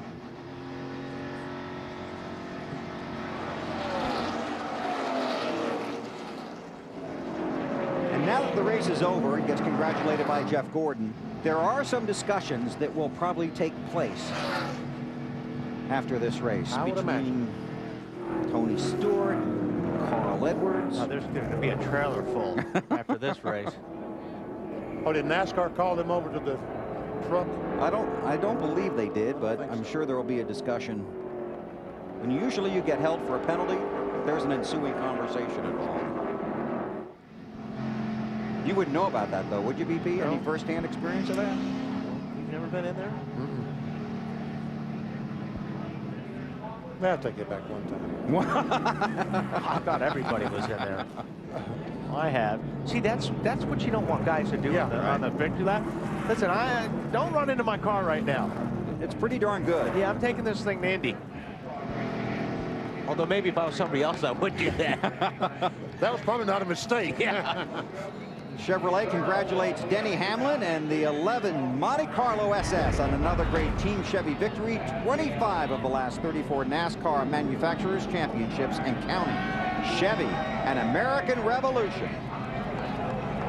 He's going to take an easy burnout, it looks like. Matt. Dominated here in June, dominated again in July. Mike, what's this mean to sweep Pocono? Yeah, it's, for Denny's first 2 times here, it's pretty incredible, undefeated, 2 poles, 2 wins. He really adapted to the track well. We've got a really good race car, and the team really excelled today. We didn't have the dilemma that we had in the first race to overcome. It was a pretty smooth day all in all, but, hats off to this whole crew.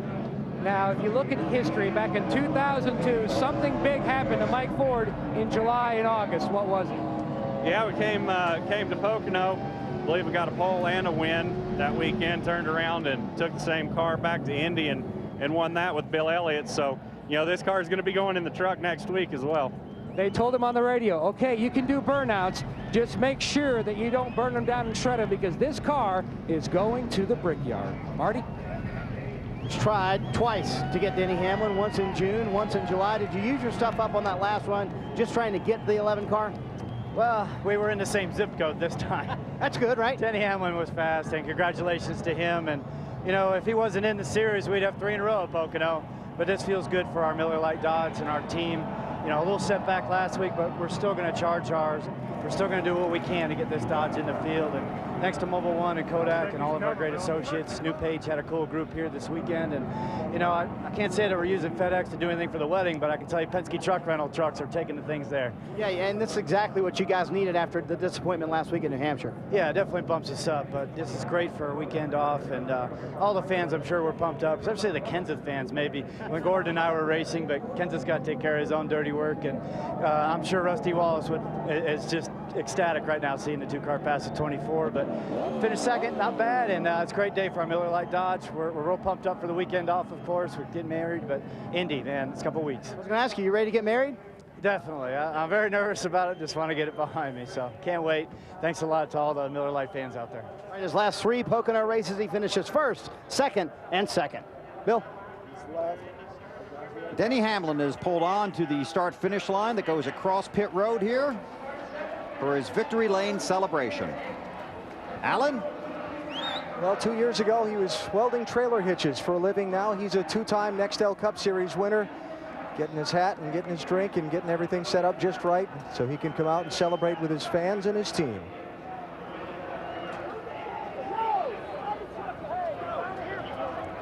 There he is.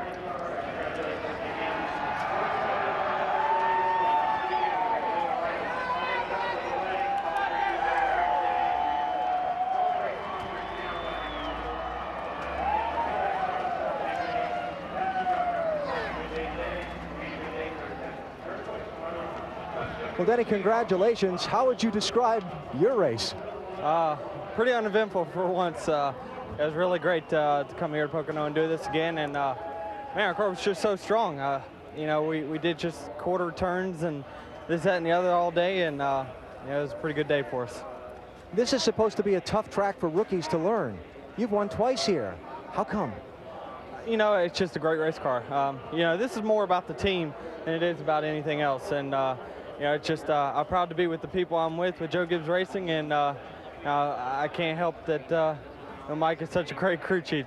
He prepares the car perfect every single week, and it's up to me to get the job done. When you were out front late in the race and guys began pitting and so on, were you aware of any of that in the car, and did you begin to wonder about strategy in your head? Well, yeah, our FedEx Chevy was so good that it was like, no matter what we did, you know, it was 2 tires, 4 tires, no tires, that, you know, were the best car on the racetrack. You know, at times, cars started to catch up to us a little bit and tune in on us, but, you know, in the long run, we were good. And looking ahead, you're up to 8th in the championship now. Thoughts there? Well, we're just keep plugging away. That's all we can do, and, you know, fate's going to decide this chase. You know, it's going to happen. Someone's going to have bad luck, and, you know, we're in right now. We'll just try to stay there. Congratulations. Thank you. Denny Hamlin started the day telling us how glad he is to be a Nextel Cup driver. He's a 2-time Nextel Cup winner now, Bill. Thanks, Alan. 2 wins for Denny Hamlin in the top 10 in the championship standings. Those guys were right when they said he's got some talent. A moment ago, Marty Snyder talked to Jeff Gordon. Well, Jeff Gordon, a hard-fought top 5 for you today. Take me through your day, and I know at the end you wanted to get around those guys, but you didn't have the tires that they had. Well, I think we're all pretty much on equal tires. It's just, you know, that we didn't need that last caution. We were looking really good there in second. Kurt was a little bit better than me, and I knew Denny was as well. And you know, I was happy to get up there in the second. I tried to hold Kurt off, but his car was just a little bit better than mine. We were really a 3rd-place car for a good part of the day. And you know, Steve Letarte, all the guys on DuPont Chevrolet just did a fantastic job in the pits, from the strategy, the pit stops. We had some trouble with a lug nut hanging up there early in the race, and come from behind a little bit, and to come up to 3rd, I couldn't be happier. This is a great way to go into our off weekend and really just hit the summer with this kind of a stride right now. It's fantastic. You talk about that stride. This team has really had the momentum at the right time, Jeff. Do you feel like you're not locked in the chase, but you have a better shot now? Well, and I still don't think we've reached our full potential. You know, I felt like we were going to really start hitting on some things during the summer. We have, and I think, you know, we only have, you know, as far as, you know, getting better, we can. We know we can, and that's where we're headed, and looking forward to making that all happen when we come back from vacation. The top 5 for the 2014. They finished 3rd here at Pocono.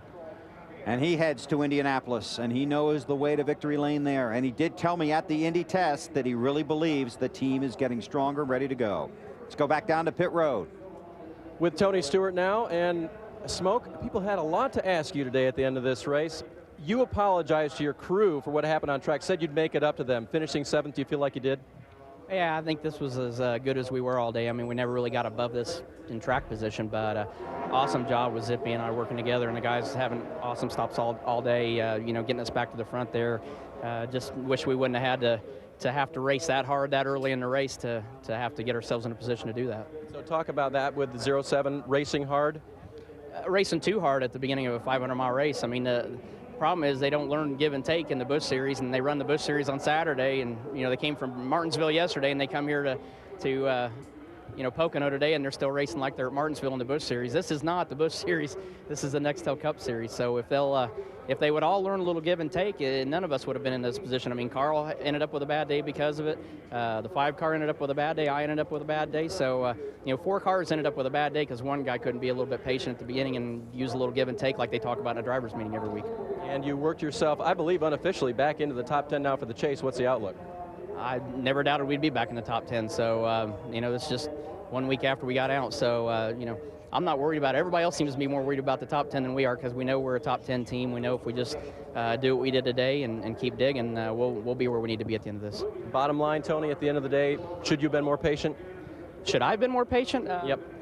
I don't think so. I mean, I think if the 3 car was here, I don't think we'd have as many problems in this series as we have because he always had a way of letting the drivers know where they stood and, you know, when to be patient, when to move and when not to move. So it's not saying that everybody's got to get out of everybody's way, but when it's a 500-mile race and a guy behind you comes up behind you and is faster, you know, Mark Martin and the rest of those guys let everybody go. It's just the first year and second year drivers that can't seem to get it into their head to do a little give and take. And you are becoming one of those veterans now. I guess maybe put it on yourself to help school them. I guess interviews like this help you get the message out, right? I mean, I sat and talked with Ryan Newman last week. I mean, Ryan and I, you know, got in the wreck last week, and that cost us being in the top 10. And, you know, Ryan gets it. I mean, Kyle Busch gets it. I mean, there's only a handful of these guys that don't get it, but the problem is they're in good race cars, and they run up front. They don't run up front enough to learn from the rest of the veterans, to learn how to race and how they race up front. So, you know, we ran like that when we got up front with everybody that we're used to running up front with, we never had a problem like we normally don't have a problem. It's only when we get around the guys that we don't normally race with. Great. Thanks, Tony. Finished 7th today, guys. Matt? Dave, the mission today for Kevin Harvick was consistency in a top 5 finish. How big is this finish for you and this team? It's pretty big. Our GM Goodwin Chevrolet was good all day long, and you know, coming to Pocono, we always wonder what's going to happen. So today we had a really good car all day long, and we're able to run up front, keep the brakes underneath the car, and make good adjustments all day. So a great day for us, and hopefully we can do 6 more just like that. Is this a good omen for the race that lays ahead 2 weeks from now, the Brickyard? I think so. I mean, you know, our test went really well there. I think, you know, everybody's still got a question in their mind about the tires is, you know, are they going to run far enough and are they going to wear out? So our cars seem to be pretty good compared to others, but looking forward to the Brickyard and only 1 race next week, so that'll be fun. Obviously, you can't ease up, but unofficially, your team has moved up to 4th in the championship standings. Again, you can just feel that momentum starting to continue to climb there, Kev? Well, I think, you know, we've been consistent performance-wise all year. We've had a lot of things go wrong, you know, just crazy things happen, rock through the radiator at Darlington and just a few things like that. But all in all, the performance has been there week in and week out, and that's what we have to keep doing. Kevin Harvick comes home with a top 5 finish at Pocono, the first one in his career here at PIR. Marty? Well, Matt, a consistent day for Brian Vickers, stayed in the top 5 for most of the afternoon. It seemed like at times you hit the setup, but never really hit it the way you wanted. Is that the way the day shook out for you? Yeah, for the most part. I mean, we were, you know, 2nd to 3rd place car all day, ran the top 10 all day. We lost track position at the time. That hurt us. It was real important today. You know, there was times when we had the balance spot on. but we still didn't have, we were still lacking about a half a tenth to a tenth on the 11. He was just dominant all day, and that's the kind of speed that you got to find in practice. You can't find during the race. The guys made good calls. You know, we had a good solid day. It moved us up in the points, so that was a good day for us. Did not having practice hurt you guys, you know, being able to catch that 11 car? Potentially, you know, I mean, I felt like we had obviously a good base setup to start with. We, you know, we ran well here in the past. We ran it well here the first race, but obviously the 11 had a better starting point than we did. So practice probably would have helped us, but I think we were still okay. What does a finish like this mean for your race team? And you have struggled lately. You've had fast race cars, never had the finishes to show for it. Just your second top 10 in the last 11 races. What does it mean to the race team to finally get one under the belt? Well, it means really good. You know, we had a really good car last weekend. You know, bidding off on pit strategy and different things kind of hurt us, getting caught in some wrecks. But, you know, we've had some good cars here lately, and to finally get some really good, solid runs to show for it, move us up in the points. Mr. Stewart? Yeah, Mr. Stewart. You know, that always, you know, helps us. And that makes you feel good when you go home. Ryan Vickers consistent at Pocono this year, finishing 4th in June and 4th here in July. Bill? Thanks, Marty. Let's check in with Dave as we continue our sprint post-race report here from the Pocono Raceway in Pennsylvania. Dave? And with Carl Edwards now, who is at the trailer here, having evaluated your day, a little contact with the 20 out there today. What was going on? Yeah. Trailer hitch, the bed coming down here. We need to get out of the way. First of all, congratulations to Denny. That's a great job. But between Tony and I don't know. From what I saw, him in the 7, you know, had a problem there, and he turned left into the 7 because he, you know, appeared he was upset or something, and ended up costing us a lot of points on a day when we needed a lot. And I don't know if he knew it affected us or not, but I pulled up and waved my hand at him like, "What are you doing?" And he gave me the finger, and I just can't stand for getting wrecked and getting the finger from the same guy in the same 20 minutes, so I spun him out. But I shouldn't have done it on pit road. I made sure to do it to the right, though. I didn't want to injure anybody. So, okay, and so the guys were kind of laughing because I guess in Wally's world, one or the other is okay, but not both. I'm sure that's why he was laughing. Overall, you know, your performance today, obviously not what you wanted, but, you know, overall not bad? Yeah, I mean, what do you mean not bad? Yeah, well, I guess that's the wrong way to go. You got the finger, you got wrecked, and everything else. Not a good day. No, it wasn't good, but, you know, I got a lot of respect for the sport and for all his guys and everything. That's why I didn't wreck him any worse, I guess, but hopefully we'll have some good runs coming up here.